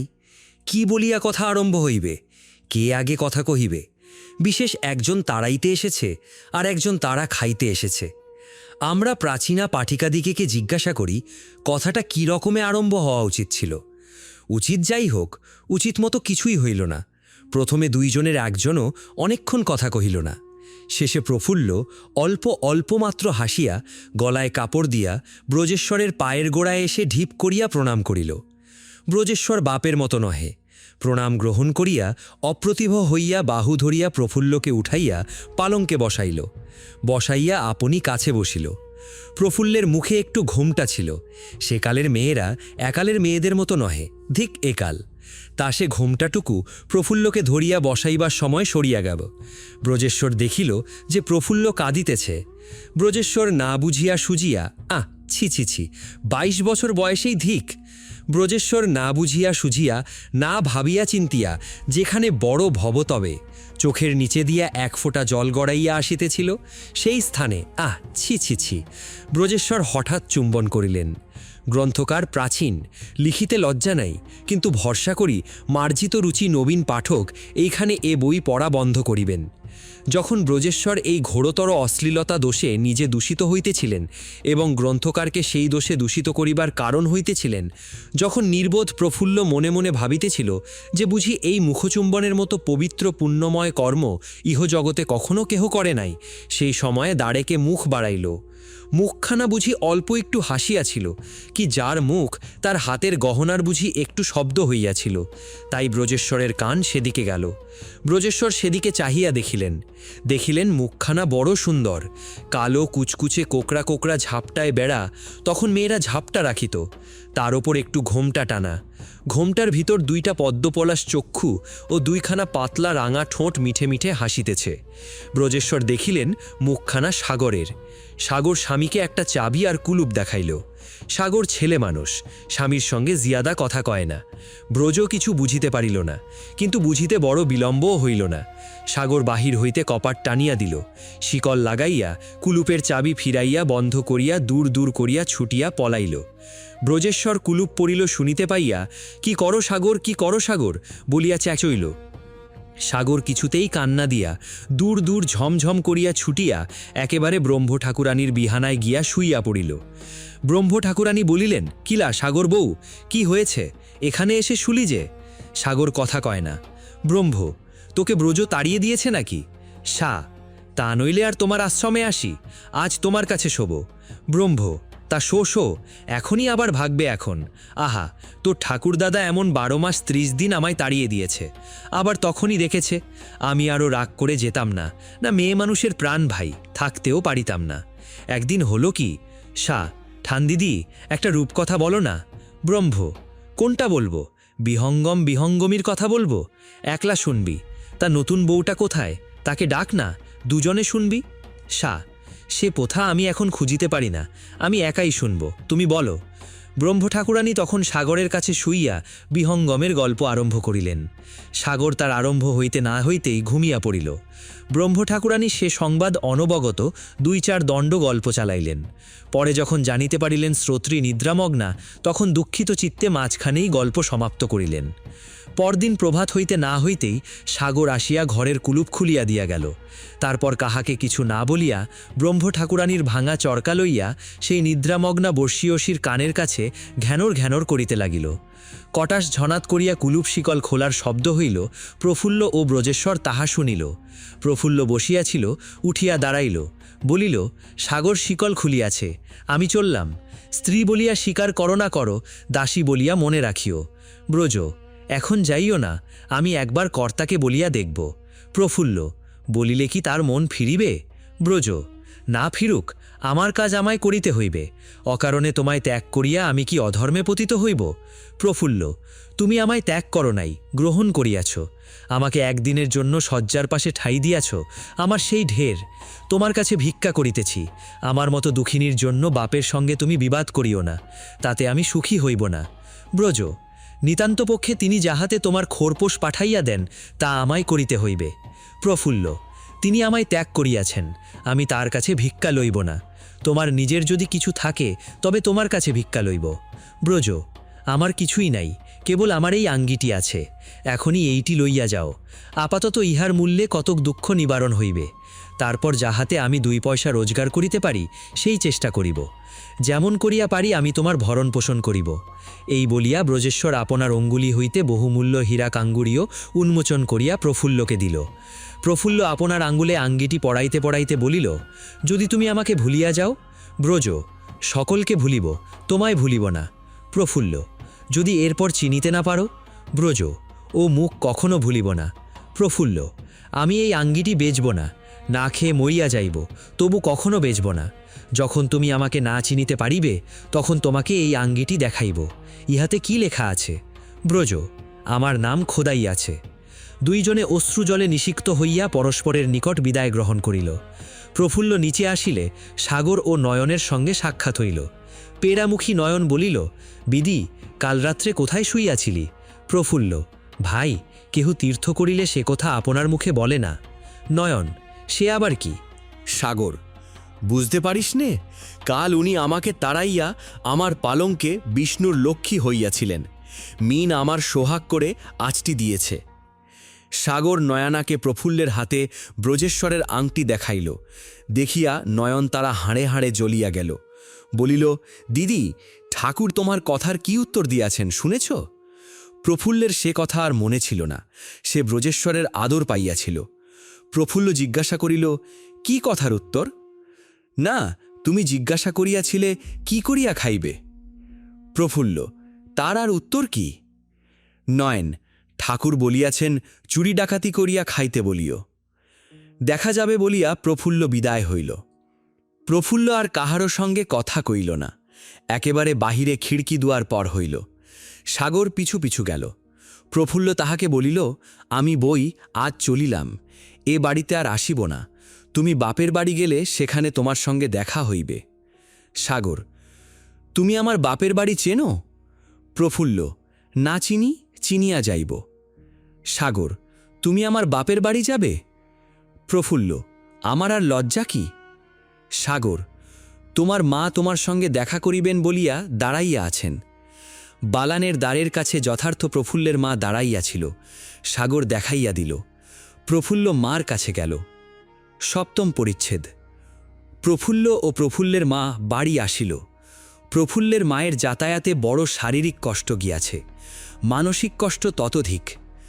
সব সময় সব সয় না। ফিরিয়া প্রফুল্লের মা জ্বরে পড়িল। প্রথমে জ্বর অল্প, কিন্তু বাঙালির ঘরের মেয়ে, বামনের ঘরের মেয়ে, তাতে বিধবা। প্রফুল্লের মা জ্বরকে জ্বর বলিয়া মানিল না। তারই ওপর দুবেলা স্নান, জুটিলে আহার, পূর্বমতো চলিল। প্রতিবাসীরা দয়া করিয়া কখনো কিছু দিত, তাহাতে আহার চলিত। ক্রমে জ্বর অতিশয় বৃদ্ধি পাইল। শেষে প্রফুল্লের মা শয্যাগত হইলেন। সেকালে সেই সকল গ্রাম্য প্রদেশে চিকিৎসাপত্র বড় ছিল না। বিধবারা প্রায় ঔষধ খাইত না। বিশেষ প্রফুল্লের এমন লোক নেই যে কবিরাজ ডাকে। কবিরাজও দেশে না থাকারই মধ্যে। জ্বর বাড়িল, বিকার প্রাপ্ত হইল। শেষে প্রফুল্লের মা সকল দুঃখ হইতে মুক্ত হইলেন। পাড়ার 5 জন যাহারা তার অমূলক কলঙ্ক রাটাইয়াছিল, তাহারাই আসিয়া প্রফুল্লের মায়ের সংস্কার করিল। বাঙালিরা এ সময় শত্রুতা রাখে না। বাঙালি জাতির সে গুণ আছে। প্রফুল্ল একা। পাড়ার 5 জন আসিয়া বলিল, তোমাকে চতুর্থের শ্রাদ্ধ করিতে হইবে। প্রফুল্ল বলিল, ইচ্ছা পিণ্ডদান করি, কিন্তু কেথায় কি পাইব? পাড়ার 5 জন বলিল, তোমায় কিছু করিতে হইবে না, আমরা সব করিয়া লইতেই। কেহ কিছু নগদ দিল, কেহ কিছু সামগ্রী দিল। এইরূপ করিয়া শ্রাদ্ধ ও ব্রাহ্মণ ভোজনের উদ্যোগ হইল। প্রতিবাসীরা আপনারাই সকল উদ্যোগ করিয়া লইল। একজন প্রতিবাসী বলিল, একটা কথা মনে হইতেছে, তোমার মায়ের শ্রাদ্ধে তোমার শ্বশুরকে নিমন্ত্রণ করা উচিত কিনা? প্রফুল্ল বলিল, কে নিমন্ত্রণ করিতে যাইবে? 2 জন পাড়ার মাতব্বর লোক অগ্রসর হইল। সকল কাজে তারাই আগু হয়, তাদের সেই রোগ। প্রফুল্ল বলিল, তোমরাই আমাদের কলঙ্ক রাটাইয়া সে ঘর ঘুচাইয়াছ। তাহারা বলিল, সে কথা আর মনে করিও না, আমরা সে কথা সারিয়া লইব। তুমি এখন অনাথা বালিকা, তোমার সঙ্গে আর আমাদের কোনো বিবাদ নাই। প্রফুল্ল সম্মত হইল। 2 জন হরবল্লভকে নিমন্ত্রণ করিতে গেল। হরবল্লভ বলিলেন, কি ঠাকুর, তোমরাই বিহাইনকে জাতিভ্রষ্টা বলিয়া তাকে এক ঘরে করেছিলে, আবার তোমাদেরই মুখে এই কথা? ব্রাহ্মণেরা বলিল, সে কি জানেন, অমন পাড়াপড়শিতে গোলযোগ হয়, সেটা কোনো কাজের কথা নয়। হরবল্লভ বিষয়ী লোক, ভাবিলেন এসব জুয়াচুরি, এ বেটারা বাগদি বেটির কাছে টাকা খাইয়াছে। ভালো, বাগদি বেটি টাকা পাইল কোথায়? অতএব হরবল্লভ বিমন্ত্রণের কথায় কর্ণপাত করলেন না। তাহার মন প্রফুল্লের প্রতি বরং আরও নিষ্ঠুর ও ক্রুদ্ধ হইয়া উঠিল। ব্রজেশ্বর এ সকল শুনিল, মনে করিল একদিন রাত্রে লুকিয়া গিয়ে প্রফুল্লকে দেখিয়া আসিব, সেই রাত্রেই ফিরিব। প্রতিবাসীরা নিষ্ফল হইয়া ফিরিয়া আসিলেন। প্রফুল্ল যথারীতি মাতৃশ্রাদ্ধ করিয়া প্রতিবাসীদিগর সাহায্যে ব্রাহ্মণ ভোজন সম্পন্ন করিল। ব্রজেশ্বর যাইবার সময় খুঁজিতে লাগিল। অষ্টম পরিচ্ছেদ। ফুলমণি নাপিতানির বাস প্রফুল্লের নিকটে। মাতৃহীনা হইয়া অবধি প্রফুল্ল একা গৃহে বাস করে। প্রফুল্ল সুন্দরী, যুবতী, রাত্রে একা বাস করে, তাহাতে ভয়ও আছে, কলঙ্কও আছে।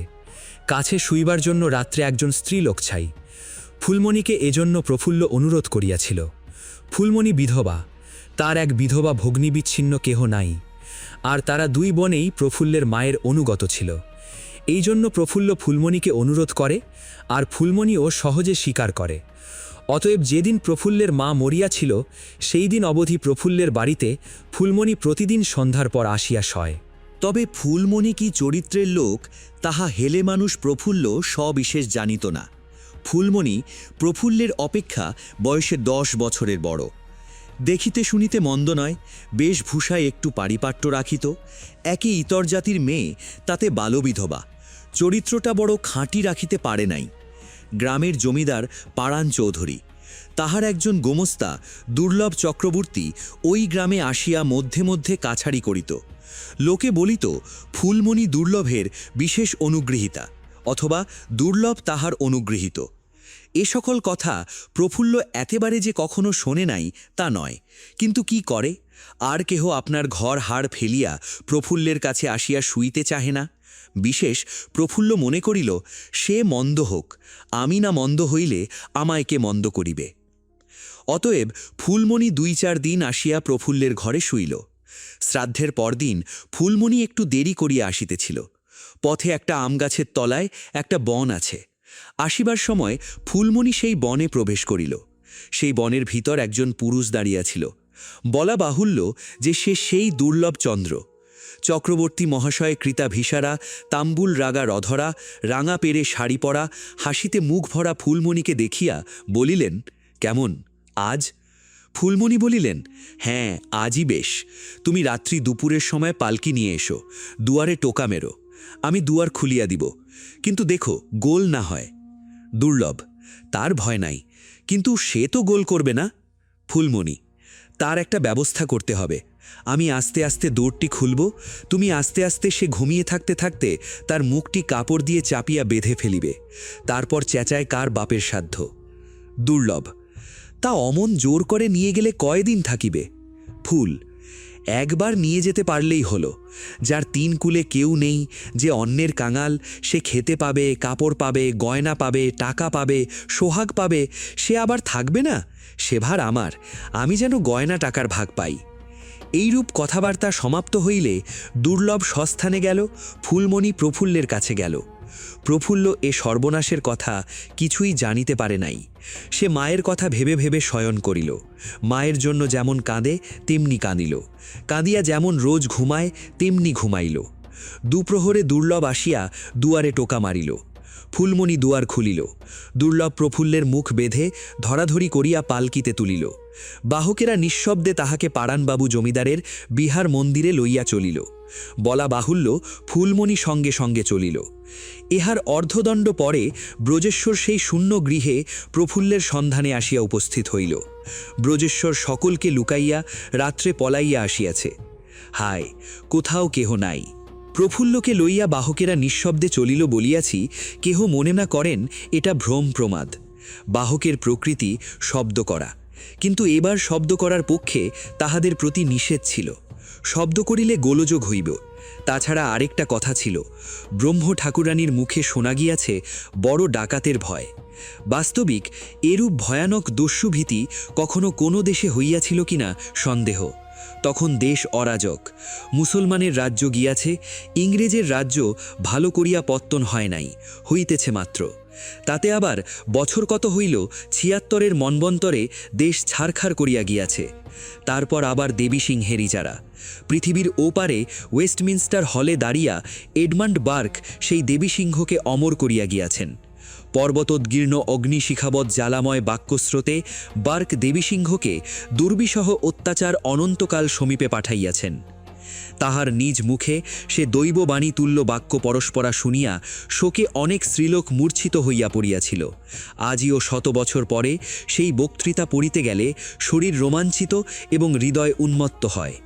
সেই ভয়ানক অত্যাচার বরেন্দ্রভূমি ডুবাইয়া দিয়াছিল। অনেকেই কেবল খাইতে পায় না নয়, গৃহে পর্যন্ত বাস করিতে পায় না।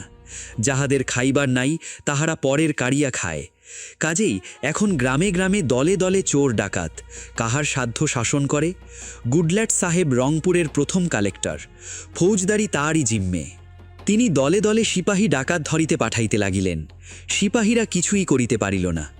অতএব দুর্লভের ভয় তিনি ডাকাতি করিয়া প্রফুল্লকে লইয়া যাইতেছেন, আবার তার ওপর ডাকাতে না ডাকাতি করে। পালকি দেখিয়া ডাকাতের আশা সম্ভব। সেই ভয়ে বেহারারা নিঃশব্দে গে গোলমাল হইবে বলিয়া সঙ্গে আর অপর লোকজনও নাই, কেবল দুর্লভ নিজে আর ফুলমণি। এইরূপে তাহারা ভয়ে ভয়ে ৪ ক্রোশ ছাড়াইল। তারপর ভারী জঙ্গল আরম্ভ হইল। বেহারারা সভয়ে দেখিল ২ জন মানুষ সম্মুখে আসিতেছে। রাত্রিকাল, কেবল নক্ষত্রালোকে পথ দেখা যাইতেছে, সুতরাং তাহাদের অবয়ব অস্পষ্ট দেখা যাইতেছিল। বেহারারা দেখিল যেন কালান্তক যমের মতো ২ মূর্তি আসিতেছে। একজন বেহারা অপর দিগকে বলিল, মানুষ দুটোকে সন্দেহ হয়।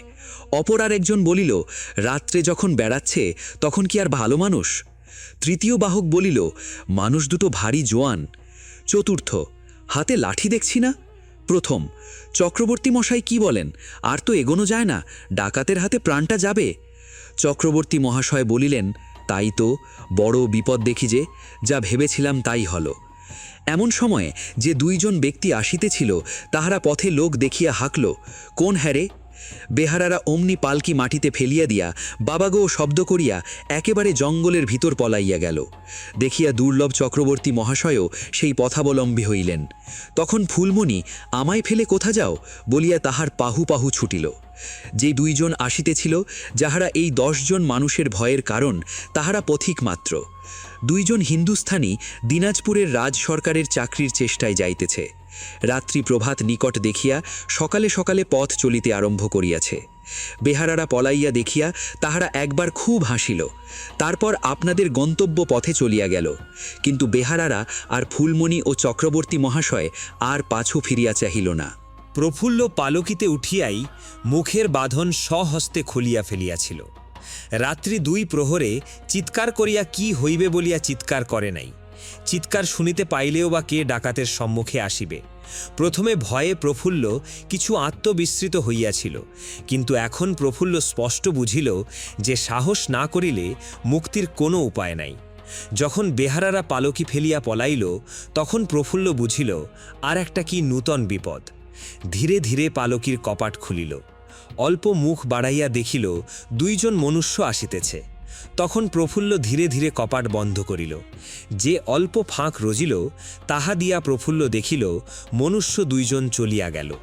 তখন প্রফুল্ল পালকি হইতে বাহির হইল, দেখিল কেহ কোথাও নাই। প্রফুল্ল ভাবিল, যাহারা আমাকে চুরি করিয়া লইয়া যাইতেছিল তাহারা অবশ্য ফিরিবে। অতএব যদি পথ ধরিয়া যাই তবে ধরা পড়িতে পারি, তার চেয়ে এখন জঙ্গলের ভিতর লুকাইয়া থাকি, তারপর দিন হইলে যা হয় করিব। এই ভাবিয়া প্রফুল্ল জঙ্গলের ভিতর প্রবেশ করিল। ভাগ্যক্রমে যেদিকে বেহারারা পলাইয়াছিল সেদিকে যায় নাই, সুতরাং কাহারও সঙ্গে তাহার সাক্ষাৎ হইল না। প্রফুল্ল জঙ্গলের ভিতর স্থির হইয়া দাঁড়াইয়া রহিল। অল্পক্ষণ পরেই প্রভাত হইল। প্রভাত হইলে প্রফুল্ল বনের ভিতর এদিক ওদিক বেড়াইতে লাগিল। পথে বাহির হইতে এখনও সাহস হয় না। দেখিল এক জায়গায় একটা পথের অস্পষ্ট রেখা বনের ভিতরের দিকে গিয়াছে। যখন পথের রেখা এদিকে গিয়াছে, তখন অবশ্য এদিকে মানুষের বাস আছে। প্রফুল্ল সেই পথে চলিল। বাড়ি ফিরিয়া যাইতে ভয়, পাছে বাড়ি হইতে আবার তাকে ডাকাইতে ধরিয়া আনে। বাঘ ভালুকে খায় সেও ভালো, আর ডাকাইতের হাতে না পড়িতে হয়। পথের রেখা ধরিয়া প্রফুল্ল অনেক দূর গেল। বেলা ১০ দণ্ড হইল, তবু গ্রাম পাইল না। শেষে পথের রেখা বিলুপ্ত হইল, আর পথ পায় না। কিন্তু দু একখানা পুরাতন ইট দেখিতে পাইল, ভরসা পাইল। মনে করিল যদি ইট আছে তবে অবশ্য নিকটে মনুষ্যালয় আছে।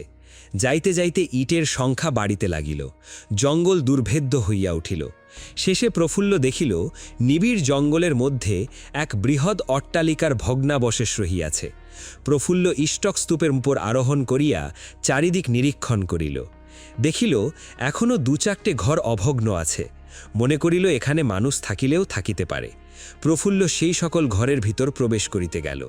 দেখিল সকল ধর খোল, মনুষ্য নাই, অথচ মনুষ্যবাসের চিহ্ন ও কিছু কিছু আছে।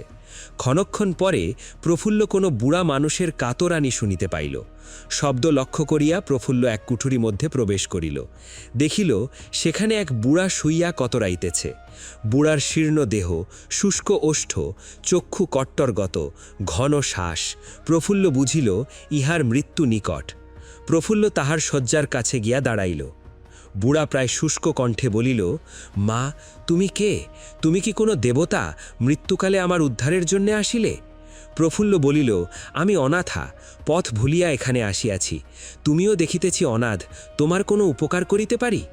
বুড়া বলিল, অনেক উপকার এ সময়ে করিতে পারো। জয় নন্দদুলাল, এ সময়ে মনুষ্যের মুখ দেখিতে পাইলাম, পিপাসায় প্রাণ যায়, একটু জল দাও। প্রফুল্ল দেখিল বুড়ার ঘরে জল কলসি আছে, কলসিতে জল আছে, জলপাত্র আছে, কেবল দিবার লোক নাই। প্রফুল্ল জল আনিয়া বুড়াকে খাওয়াইল। বুড়া জল পান করিয়া কিছু সুস্থির হইল। প্রফুল্ল এই অরণ্য মধ্যে মুমূর্ষ বৃদ্ধকে একাকী এই অবস্থায় দেখিয়া বড় কৌতূহলী হইল। কিন্তু বুড়া তখন অধিক কথা কহিতে পারে না। প্রফুল্ল সুতরাং তাহার সবিশেষ পরিচয় পাইল না। বুড়া যে কয়টি কথা বলিল তাহার মর্মার্থ এই: বুড়া বৈষ্ণব, তাহার কেহ নাই, কেবল এক বৈষ্ণবী ছিল। বৈষ্ণবী বুড়াকে মুমূর্ষ দেখিয়া তাহার দ্রব্য সামগ্রী যাহা ছিল তাহা লইয়া পলাইয়া গেছে। বুড়া বৈষ্ণব, তাহার দাহ হইবে না, বুড়ার কবর হয় এই ইচ্ছা। বুড়ার কথা মতে বৈষ্ণবী বাড়ির উঠানে তাহার একটি কবর কাটিয়া রাখিয়া দিয়াছে। হয়তো শাবল কোদালি সেখানে পড়ে আছে। বুড়া এখন প্রফুল্লের কাছে এই ভিক্ষা চাইল যে আমি মরিলে সেই কবরে আমাকে টেনে ফেলিয়া দিয়ে মাটি চাপা দিও। প্রফুল্ল স্বীকৃত হইল। তারপর বুড়া বলিতে লাগিল, আমার কিছু টাকা পোতা আছে, বৈষ্ণবী সে সন্ধান জানিত না, তাহইলে না লইয়া পালাইত না। সে টাকাগুলি কাহাকে না দিয়া গেলে আমার প্রাণ বাহির হইবে না। যদি কাহাকে না দিয়া মরি তবে যক্ষ হইয়া টাকার কাছে ঘুরিয়া বেড়াইব, আমার গতি হইবে না। বৈষ্ণবীকে সেই টাকা দিবার মনে করিয়াছিলাম, কিন্তু সে তো পলাইয়া গেছে, আর কোনো মনুষ্যের সাক্ষাৎ পাইব, তাই তোমাকেই সেই টাকাগুলি দিয়া যাইতেছি। আমার বিছানার নিচে একখানা চৌকা তক্তা পাতা আছে, সেই তক্তাখানি তুলিবে, একটা সুড়ঙ্গ দেখিতে পাইবে, বরাবর সিঁড়ি আছে, সেই সিঁড়ি দিয়া নামিবে, ভয় নাই, আলো লইয়া যাইবে। নিচে মাটির ভিতর এমনি একটা ঘর দেখিবে, সে ঘরের বায়ব কোণে খুঁজিবে, টাকা পাইবে। প্রফুল্ল বুড়ার শুশ্রূষায় নিযুক্তা রহিল। বুড়া বলিল, এই বাড়িতে গোহাল আছে, গোহালে গরু আছে, গোহাল হইতে যদি দুধ দুহিয়া আনিতে পারো তবে একটু আনিয়া আমাকে দাও, একটু আপনি খাও। প্রফুল্ল তাহাই করিল। দুধ আনিবার সময় দেখিয়া আসিল কবর কাটা, সেখানে কোদালি শাবল পড়ে আছে। অপরাহ্নে বুড়ার প্রাণবিয়োগ হইল। প্রফুল্ল তাহাকে তুলিল। বুড়া শীর্ণকায়, সুতরাং লঘু। প্রফুল্লের বল যথেষ্ট।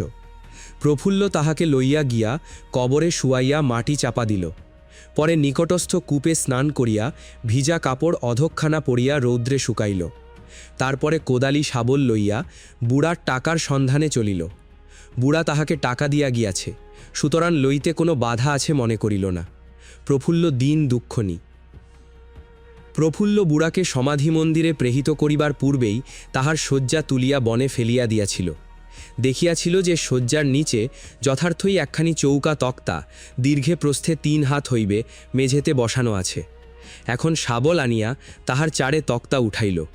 অন্ধকার গহ্বর দেখা দিল। ক্রমে অন্ধকারে প্রফুল্ল দেখিল নামিবার একটা সিঁড়ি আছে বটে। জঙ্গলে কাঠের অভাব নাই, কিছু কাঠের চেলা উঠোনে পড়িয়াছিল।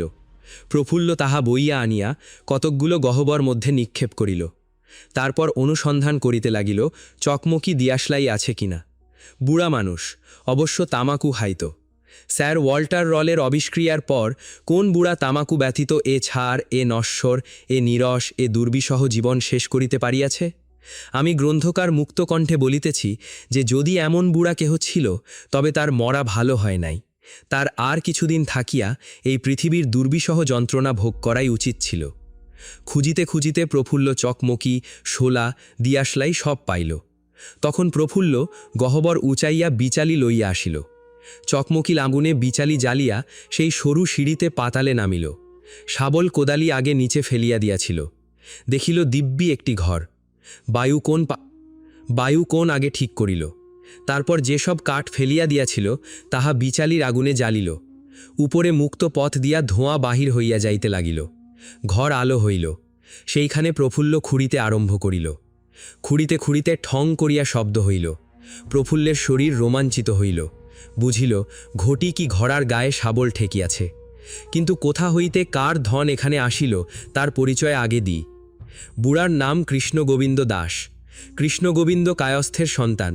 সে স্বচ্ছন্দে দিনপাত করিত, কিন্তু অনেক বয়সে একটা সুন্দরী বৈষ্ণবীর হাতে পড়িয়া রসকলি ও খঞ্জনীতে চিনি বিকৃত করিয়া ভেক লইয়া বৈষ্ণবীর সঙ্গে শ্রী বৃন্দাবন প্রয়াণ করিল। এখন শ্রী বৃন্দাবন গিয়া কৃষ্ণগোবিন্দের বৈষ্ণবী ঠাকুরানী সেখানকার বৈষ্ণবদিগের মধুর জয়দেব গীতি, শ্রীমদ্ ভাগবতে পাণ্ডিত্য আর নধর গরম দেখিয়া তৎপাদপদ্ম নিকর সেবন করিয়া পুণ্য সঞ্চয়ে মন দিল। দেখিয়া কৃষ্ণগোবিন্দ বৃন্দাবন পরিত্যাগ করিয়া বৈষ্ণবী লইয়া বাংলায় ফিরে আসিলেন। কৃষ্ণগোবিন্দ তখন গরিব। বিষয়কর্মের অন্বেষণে মুর্শিদাবাদে গিয়া উপস্থিত হইলেন। কৃষ্ণগোবিন্দের চাকরি জুটিল, কিন্তু তাহার বৈষ্ণবী যে বড় সুন্দরী, নবাব মহলে সে সংবাদ পৌঁছিল। একজন হাসি খোঁজা বৈষ্ণবীকে বেগম করিবার অভিপ্রায়ে তার নিকেতনে যাতায়াত করিতে লাগিল। বৈষ্ণবী লোভে পড়িয়া রাজি হইল। আবার বেগোছো দেখিয়া বেগোছো বাবাজি বৈষ্ণবী লইয়া সেখান থেকে পলায়ন করিলেন। কিন্তু কোথায় যান? কৃষ্ণগোবিন্দ মনে করিলেন এ অমূল্য ধন লইয়া লোকালয়ে বাস অনুচিত। কে কোন দিন কাড়িয়া লইবে? তখন বাবাজি বৈষ্ণবীকে পদ্মাপাড়ে লইয়া আসিয়া একটা নিভৃত স্থান অন্বেষণ করিতে লাগিলেন। পর্যটন করিতে করিতে এই ভগ্ন অট্টালিকায় আসিয়া উপস্থিত হইলেন। দেখিলেন লোকের চক্ষু হইতে তার অমূল্য রত্ন লুকাইয়া রাখিবার স্থান বটে। এখানে জম ভিন্ন আর কাহারও সন্ধান রাখিবার সম্ভাবনা নাই। অতএব তাহারা সেখানেই রহিল। বাবাজি সপ্তাহে সপ্তাহে হাটে গিয়া বাজার করিয়া আনেন, বৈষ্ণবীকে কোথাও বাহির হইতে দেন না। একদিন কৃষ্ণগোবিন্দ একটা নিচের ঘরে চুলা কাটিতেছিল। মাটি খুঁড়িতে খুঁড়িতে একটা সেকেলে, তখনকার পক্ষেও সেকেলে, মোহর পাওয়া গেল। কৃষ্ণগোবিন্দ সেখানে আরও খুঁড়িল। এক ভার টাকা পাইল। এই টাকাগুলি না পাইলে কৃষ্ণগোবিন্দের দিন চলা ভার হইত। এখনে স্বচ্ছন্দে দিনপাত হইতে লাগিল। কিন্তু কৃষ্ণগোবিন্দের এক নতুন জ্বালা হইল। টাকা পাইয়া তাহার স্মরণ হইল যে এরকম পুরাতন বাড়িতে অনেকে অনেক ধন মাটির ভিতর পাইয়াছে। কৃষ্ণগোবিন্দের দৃঢ় বিশ্বাস হইল এখানে আরও টাকা আছে। সেই অবধি কৃষ্ণগোবিন্দ অনুদিন প্রহিত ধনের সন্ধান করিতে লাগিল। খুঁজিতে খুঁজিতে অনেক সুড়ঙ্গ, মাটির নিচে অনেক চোর কুঠরি বহির হইল। কৃষ্ণগোবিন্দ বাতিগ্রস্থের ন্যায় সে সকল স্থানে অনুসন্ধান করিতে লাগিল, কিন্তু কিছু পাইল না।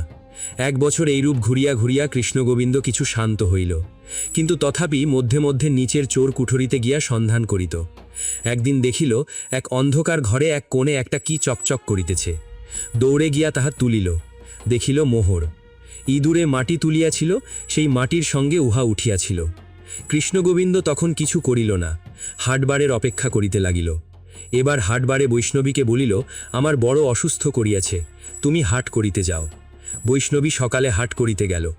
বাবাজি বুঝিলেন বৈষ্ণবী একদিন ছুটি পাইয়াছে, শীঘ্র ফিরিবে না। কৃষ্ণগোবিন্দ সেই অবকাশে সেই কোণ খুঁড়িতে লাগিল। সেখানে 20 ঘড়া ধন বাহির হইল। পূর্বকালে উত্তর বাংলায় নীলধ্বজ বংশীয় প্রবল পরাক্রান্ত রাজাগণ রাজ্য করিতেন। সে বংশে শেষ রাজা নীলাম্বর দেব।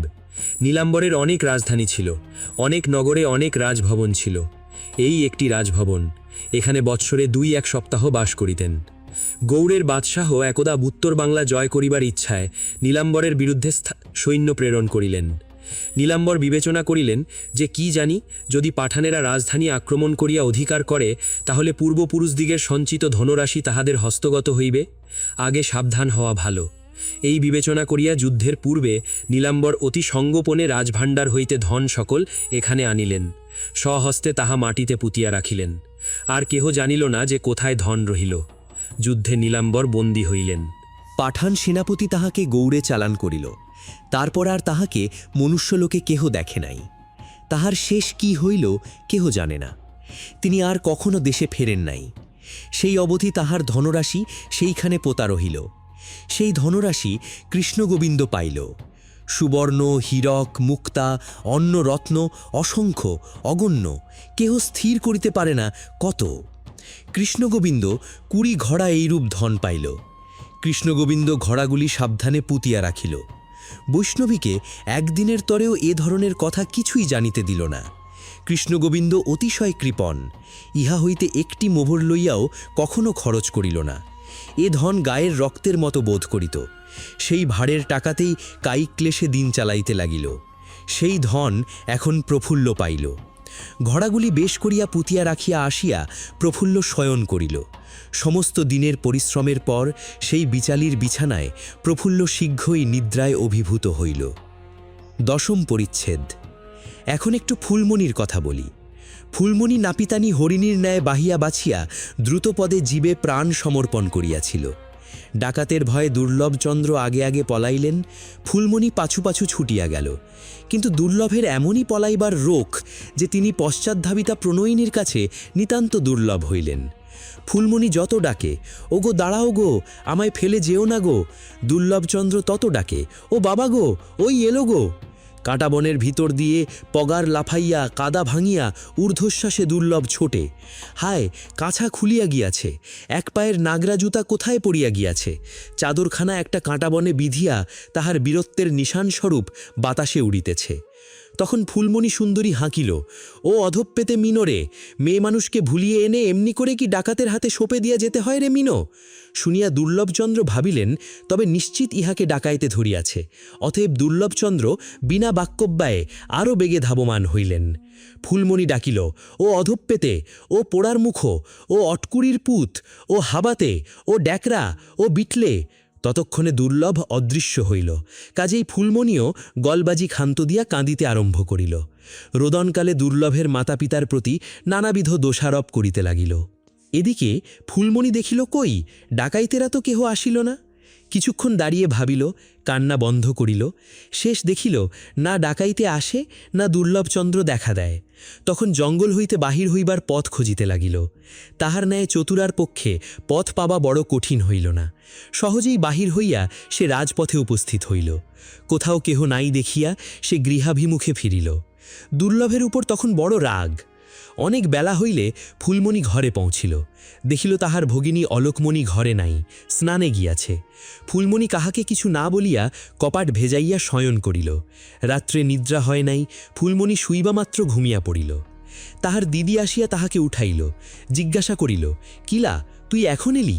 ফুলমণি, কেন, আমি কোথায় গিয়াছিলাম? অলোকমণি, কোথায় আর যাবি, বামুনদের বাড়ি শুতে গিয়েছিলি, তা এত বেলা অবধি এলি না তাই জিজ্ঞাসা করছি। ফুল, তুই চোখের মাথা খেয়েছিস, তার কি হবে? ভোরের বেলা তোর সম্মুখ দিয়ে এসে শুলেম, দেখিস নে।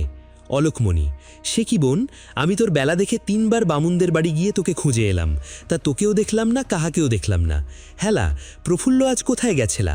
ফুল, চুপ কর দিদি, চুপ কর, ও কথা মুখে আনিস না। অলোকমণি, সব হয়, কেন, কি হয়েছে? ফুল, সে কথা বলতে নেই।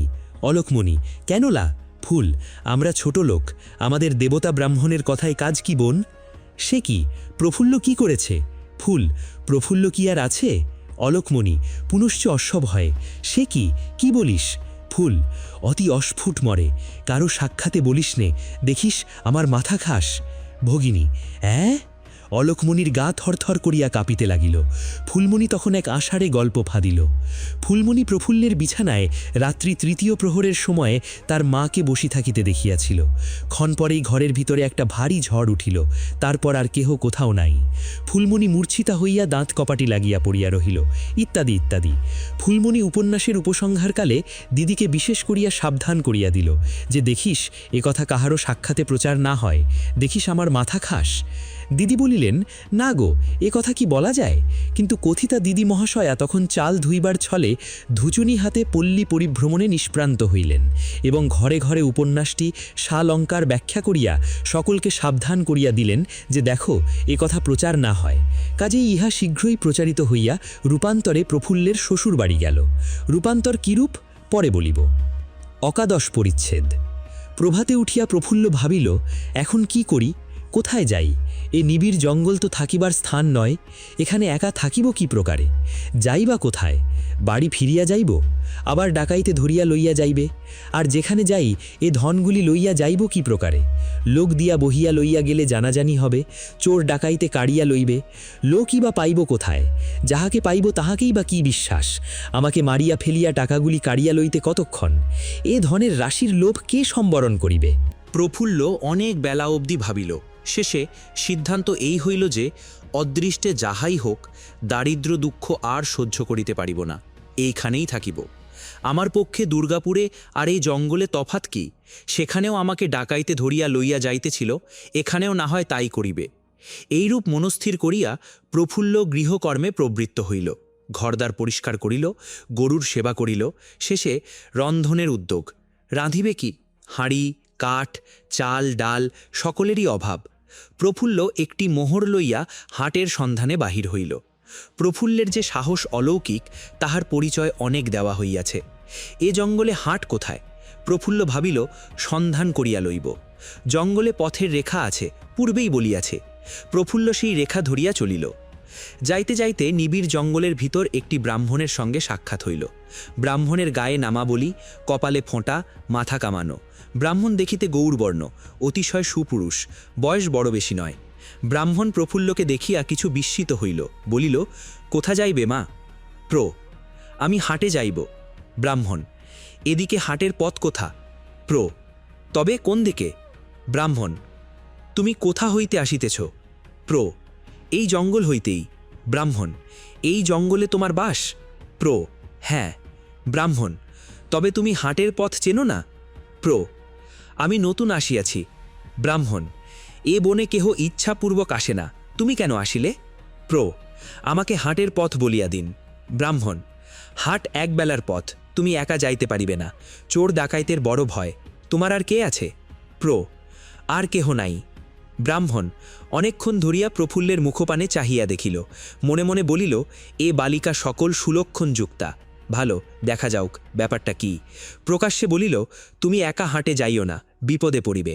এইখানে আমার একখানা দোকান আছে, যদি ইচ্ছা হয় তবে সেখান হইতে চাল ডাল কিনিতে পারো। প্রফুল্ল বলিল, সেই হলে ভালো হয়, কিন্তু আপনাকে তো ব্রাহ্মণ পণ্ডিতের মতো দেখিতেছি।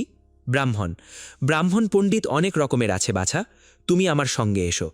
এই বলিয়া ব্রাহ্মণ প্রফুল্লকে সঙ্গে করিয়া আরও নিবিড়তর জঙ্গলের মধ্যে প্রবেশ করিল। প্রফুল্লের একটু একটু ভয় করিতে লাগিল, কিন্তু এ বনে কোথায় বা ভয় নাই। দেখিল সেখানে একখানি কুটির আছে, তালা চাবি বন্ধ, কেহ নাই। ব্রাহ্মণ তালা চাবি খুলিল। প্রফুল্ল দেখিল দোকান নয়, তবে হাঁড়ি, কলসি, চাল, ডাল, নুন, তেল যথেষ্ট আছে। ব্রাহ্মণ বলিল, তুমি যাহা একা বইয়া লইয়া যাইতে পারো, লইয়া যাও। প্রফুল্ল যাহা পারিল তাহা লইল। জিজ্ঞাসা করিল, দাম কত দিতে হইবে? ব্রাহ্মণ, 1 আনা। আমার নিকট পয়সা নাই। ব্রাহ্মণ, টাকা আছে, দাও, ভামাইয়া দিতেছি। আমার কাছে টাকাও নাই। ব্রাহ্মণ, তবে কি নিয়া হাটে যাইতেছিলে? একটি মোহর আছে। ব্রাহ্মণ, দেখি। প্রফুল্ল মোহর দেখাইল। ব্রাহ্মণ তাহা দেখিয়া ফিরাইয়া দিল, বলিল, মোহর ভাঙাইয়া দিই, এত টাকা আমার কাছে নাই, চলো তোমার সঙ্গে তোমার ঘরে যাই, তুমি সেইখানে আমাকে পয়সা দিও। ঘরেও আমার পয়সা নাই। সবই মোহর? তা হোক, চলো তোমার ঘর চিনিয়ে আসি, যখন তোমার হাতে পয়সা হইবে তখন আমায় গিয়েও নিয়ে আসবো। এখন সবই মোহর কথাটা প্রফুল্লের কানে ভালো লাগিল না। প্রফুল্ল বুঝিল যে এ চতুর ব্রাহ্মণ বুঝিয়াছে যে প্রফুল্লের অনেক মোহর আছে, আর সেই লোভেই তাহার বাড়ি দেখিতে যাইতে চাহিতেছে। প্রফুল্ল জিনিসপত্র যাহা লইয়াছিল তাহা রাখিল, বলিল, আমাকে হাটেই যাইতে হইবে, আমার কাপড় চোপড়ের বরাত আছে। ব্রাহ্মণ আসিল, বলিল, মা, মনে করিতেছ আমি তোমার বাড়ি চিনিয়া আসলে তোমার মোহরগুলি চুরি করিয়া লইব? তা তুমি কি মনে করিয়াছ, হাটে গেলেই কি আমাকে এড়াইতে পারিবে? আমি তোমার সঙ্গ না ছাড়িলে তুমি ছাড়িবে কি প্রকারে? সর্বনাশ! প্রফুল্লের গা কাঁপিতে লাগিল। ব্রাহ্মণ বলিল, তোমার সঙ্গে আমি প্রতারণা করিব না, আমাকে ব্রাহ্মণ পণ্ডিত মনে করো আর যাই মনে করো, আমি ডাকাইতের সর্দার, আমার নাম ভবানী পাঠক। প্রফুল্ল স্পন্দহীন। ভবানী পাঠকের নাম সে দুর্গাপুরেও শুনিয়াছিল। ভবানী পাঠক বিখ্যাত দস্যু, তাহার ভয়ে বরেন্দ্রভূমি কম্পমান। প্রফুল্লের বাক্য স্ফূর্তি হইল না। ভবানী বলিল, বিশ্বাস না হয় প্রত্যক্ষ দেখো। এই বলিয়া ভবানী ঘরের ভিতর হইতে একটা নাগরা বা দামামা বাহির করিয়া তাহাতে গোটা কতেক ঘা দিল। মুহূর্ত মধ্যে 50-60 জন কালান্তক জমের মতো জওয়ান লাঠি সরকি লইয়া উপস্থিত হইল। তাহারা ভবানীকে জিজ্ঞাসা করিল, কি আজ্ঞা হয়? ভবানী বলিল, এই বালিকাকে তোমরা সকলে চিনিয়া রাখো। ইহাকে আমি মা বলিয়াছি। ইহাকে তোমরা সকলে মা বলিবে এবং মায়ের মতো দেখিবে। তোমরা ইহার কোনো অনিষ্ট করিবে না, আর কাহাকেও করিতে দিবে না। এখন তোমরা বিদায় হও। এই বলিবা মাত্র সেই দস্যুদল মুহূর্ত মধ্যে অন্তর্হিত হইল। প্রফুল্ল বড় বিস্মিত হইল। প্রফুল্ল স্থির বুদ্ধি, একেবারেই বুঝিল যে ইহার শরণাগত হওয়া ভিন্ন আর উপায় নাই। বলিল, চলুন, আপনাকে আমার বাড়ি দেখাইতেছি। প্রফুল্ল দ্রব্য সামগ্রী যাহা রাখিয়াছিল তাহা আবার লইল। সে আগে চলিল, ভবানী পাঠক পশ্চাৎ পশ্চাৎ চলিল। তাহারা সেই ভাঙা বাড়িতে উপস্থিত হইল। বোঝা নামাইয়া ভবানী ঠাকুরকে বসিতে প্রফুল্ল একখানা ছেঁড়া কুশাসন দিল। বৈরাগীর একখানা ছেঁড়া কুশাসন ছিল। দ্বাদশ পরিচ্ছেদ। ভবানী পাঠক বলিল, এই ভাঙা বাড়িতে তুমি মোহর পাইয়াছ? প্র, আজ্ঞে হ্যাঁ। ভ, কত? প্র, অনেক। ভ, ঠিক বলো কত? ভাড়াভাড়ি করিলে আমার লোক আসিয়া বাড়ি খুঁজিয়া দেখিবে। প্র, 20 ঘড়া। ভ, এ ধন লইয়া তুমি কি করিবে? প্র, দেশে লইয়া যাইব। ভ, রাখিতে পারিবে? প্র, আপনি সাহায্য করিলে পারি। ভ, এই বনে আমার পূর্ণ অধিকার।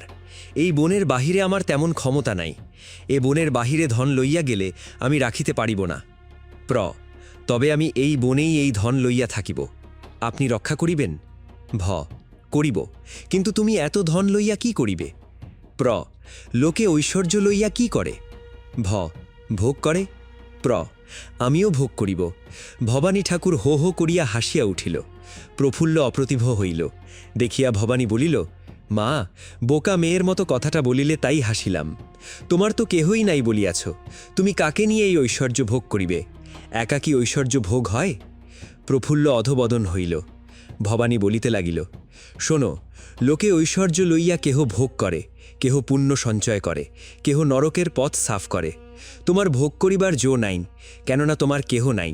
তুমি পুণ্য সঞ্চয় করিতে পারো, না হয় নরকের পথ সাফ করিতে পারো। কোনটা করিবে? প্রফুল্ল বড় সাহসী, বলিল, এ সকল কথা তো ডাকাতের সর্দারের মতো নহে। ভবানী, না, আমি কেবল ডাকাতের সর্দার নহি। আমি তোমার কাছে আর ডাকাতের সর্দার নহি। আমি তোমাকে মা বলিয়াছি, সুতরাং আমি এখনে তোমার পক্ষে যা ভালো তাই বলিব। ধনের ভোগ তোমার হইতে পারে না, কেননা তোমার কেহ নাই। তবে এই ধনের দ্বারা বিস্তর পাপ অথবা বিস্তর পুণ্য সঞ্চয় করিতে পারো। কোন পথে যাইতে চাও? প্র, যদি বলি পাপই করিব? ব্রাহ্মণী, আমি তাহলে লোক দিয়া তোমার ধন তোমার সঙ্গে দিয়া তোমাকে এ বনের বাহিরে করিয়া দেব। এ বনে আমার অনুচর এমন অনেক আছে যে তোমার এই ধনের লোভে তোমার সঙ্গে পাপাচরণ করিতে সম্মত হইবে। অতএব তোমার সে মতি হইলে আমি তোমাকে এই দণ্ডে এখান হইতে বিদায় করিতে বাধ্য। এ বন আমারই। প্র, লোক দিয়া আমার ধন আমার সঙ্গে পাঠাইয়া দেন, তবে সে আমার পক্ষে ক্ষতি কি? ভ, রাখিতে পারিবে কি? তোমার রূপ আছে, যৌবন আছে। যদিও ডাকাতের হাতে উদ্ধার পাও, কিন্তু রূপ যৌবনের হাতে উদ্ধার পাইবে না। পাপের লালসা না ফুরাইতে ফুরাইতে ধন ফুরাইবে। যতই কেন ধন থাক না কেন, শেষ করিলে শেষ হইতে বিস্তর দিন লাগে না। তারপর মা? প্র, তারপর কি? ভ, নরকের পথ সাফ। লালসা আছে, কিন্তু লালসা পরিতৃপ্তির উপায় নাই। সেই নরকের পরিষ্কার পথ। পুণ্য সঞ্চয় করিবে? প্র, বাবা, আমি গৃহস্থের মেয়ে, কখনো পাপ জানি না। আমি কেন পাপের পথে যাইব? আমি বড় কঙাল, আমার অন্ন জুটিলেই তো 13। আমি ধন চাই না, দিনপাত হইলেই হইল। এ ধন তুমি সব নাও, আমি নিষ্পাপে যাতে এক মুঠো অন্ন পাই তাই ব্যবস্থা করিয়া দাও। ভবানী মনে মনে প্রফুল্লকে ধন্যবাদ করিল। প্রকাশ্যে বলিল, ধন তোমার, আমি লইব না। প্রফুল্ল বিস্মিত হইল। মনের ভাব বুঝিয়া ভবানী বলিল, তুমি ভাবিতেছ ডাকাইতি করে পরের ধন কাড়িয়া খায়, আবার এরকম ভান কেন? সে কথা তোমায় এখন বলিবার প্রয়োজন নাই। তবে তুমি যদি পাপাচরণে প্রবৃত্ত হও, তবে এ ধন লুট করিয়া লইলেও লইতে পারি। এখন এ ধন লইব না। তোমাকে আবার জিজ্ঞাসা করিতেছি, এ ধন লইয়া তুমি কি করিবে? প্র, আপনি দেখিতেছি জ্ঞানী, আপনি আমায় শিখাইয়া দিন, ধন লইয়া কি করিব? ভ, শিখাইতে 5-7 বছর লাগিবে। যদি শেখো, আমি শিখাইতে পারি। এই 5-7 বছর তুমি ধন স্পর্শ করিবে না। তোমার ভরণ পোষণের কোনো কষ্ট হইবে না। তোমার খাইবার পরিবার জন্য যা যা আবশ্যক তাহা আমি পাঠাইয়া দেব, কিন্তু আমি যাহা বলিব তাহাতে দ্বিরুক্তি না করিয়া মানিতে হইবে। কেমন, স্বীকৃত আছো?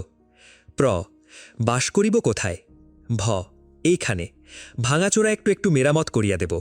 প্র, এইখানে একা বাস করিব? ভ, না, আমি 2 জন স্ত্রীলোক পাঠাইয়া দেব, তাহারা তোমার কাছে থাকিবে। কোনো ভয় করিও না, এ বনে আমি কর্তা, আমি থাকিতে তোমার কোনো অনিষ্ট ঘটিবে না। প্র, আপনি কিরূপে শিখাইবেন? ভ, তুমি লিখতে পড়তে জানো?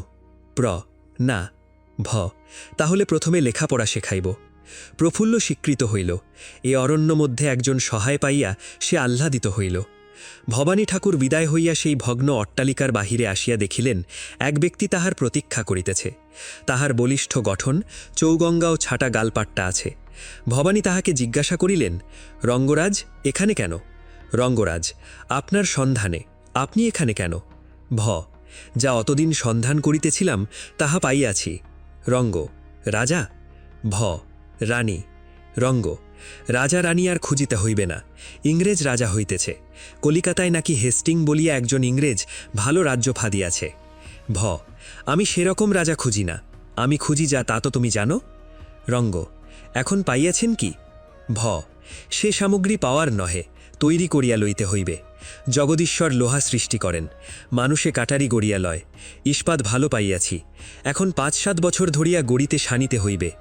দেখিও, এই বাড়িতে আমি ভিন্ন আর কোনো পুরুষ মানুষ না প্রবেশ করিতে পায়। মেয়েটি যুবতী এবং সুন্দরী।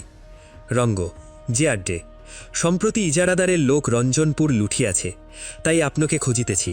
ভ, চলো তবে আমরা ইজারাদারের কাছারি লুঠিয়া গ্রামের লোকের ধন গ্রামের লোককে দিয়া আসি। গ্রামের লোক আনুকূল্য করিবে। রঙ্গা, বোধহয় করিতে পারে। Warren Hastings. 13 পরিচ্ছেদ।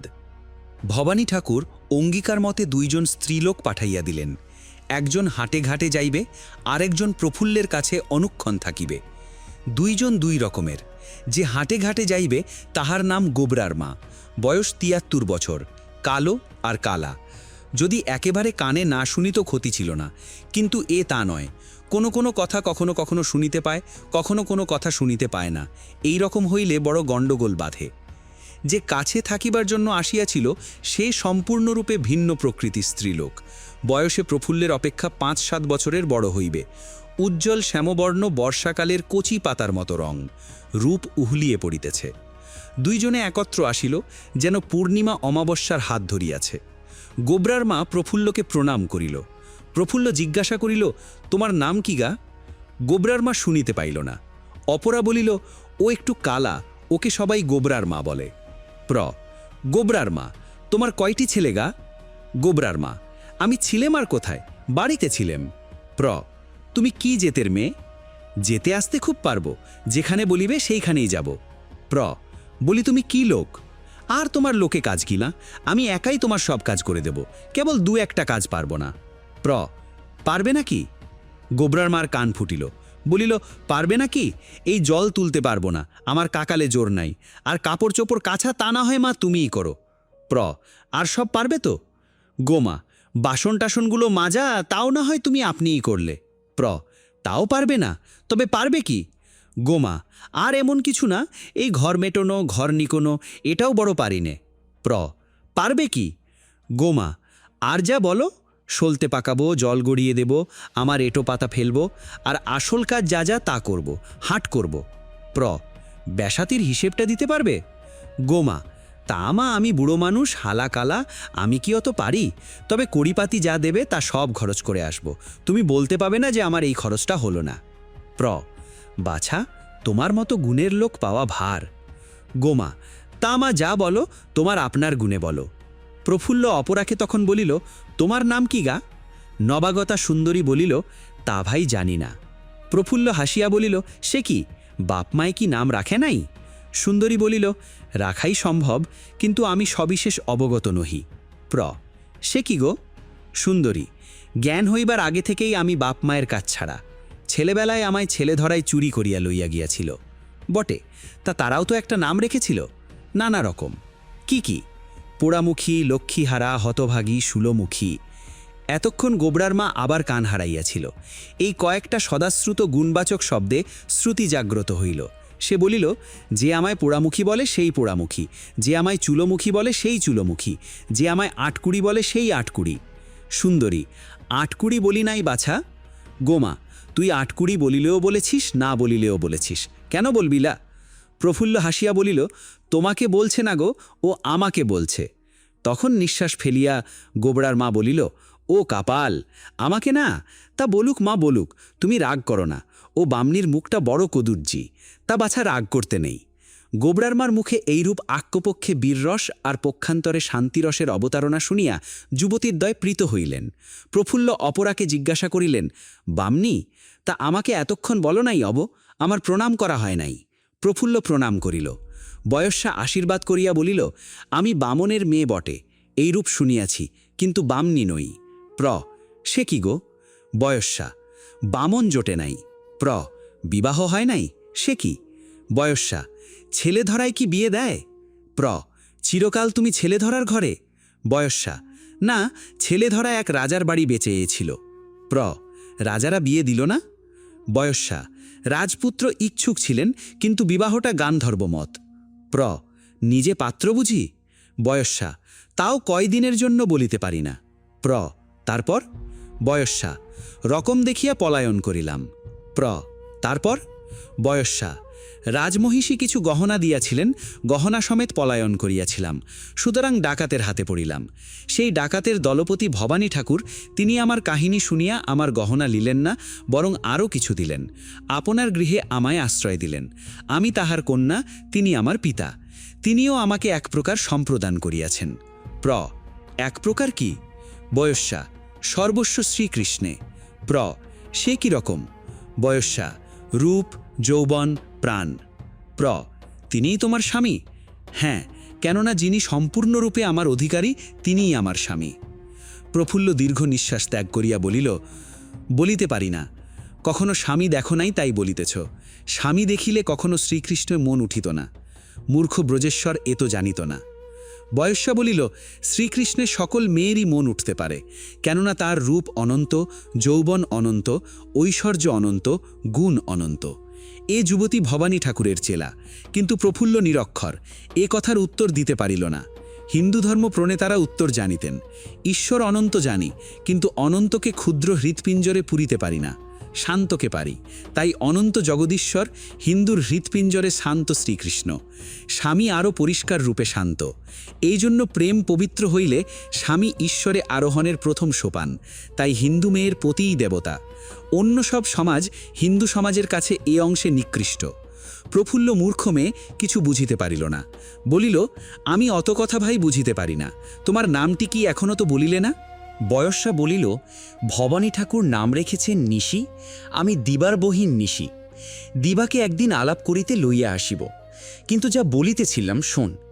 ঈশ্বরে পরম স্বামী, শ্রীলোকের পতি দেবতা, শ্রীকৃষ্ণ সকলের দেবতা। দুটো দেবতা কেন ভাই?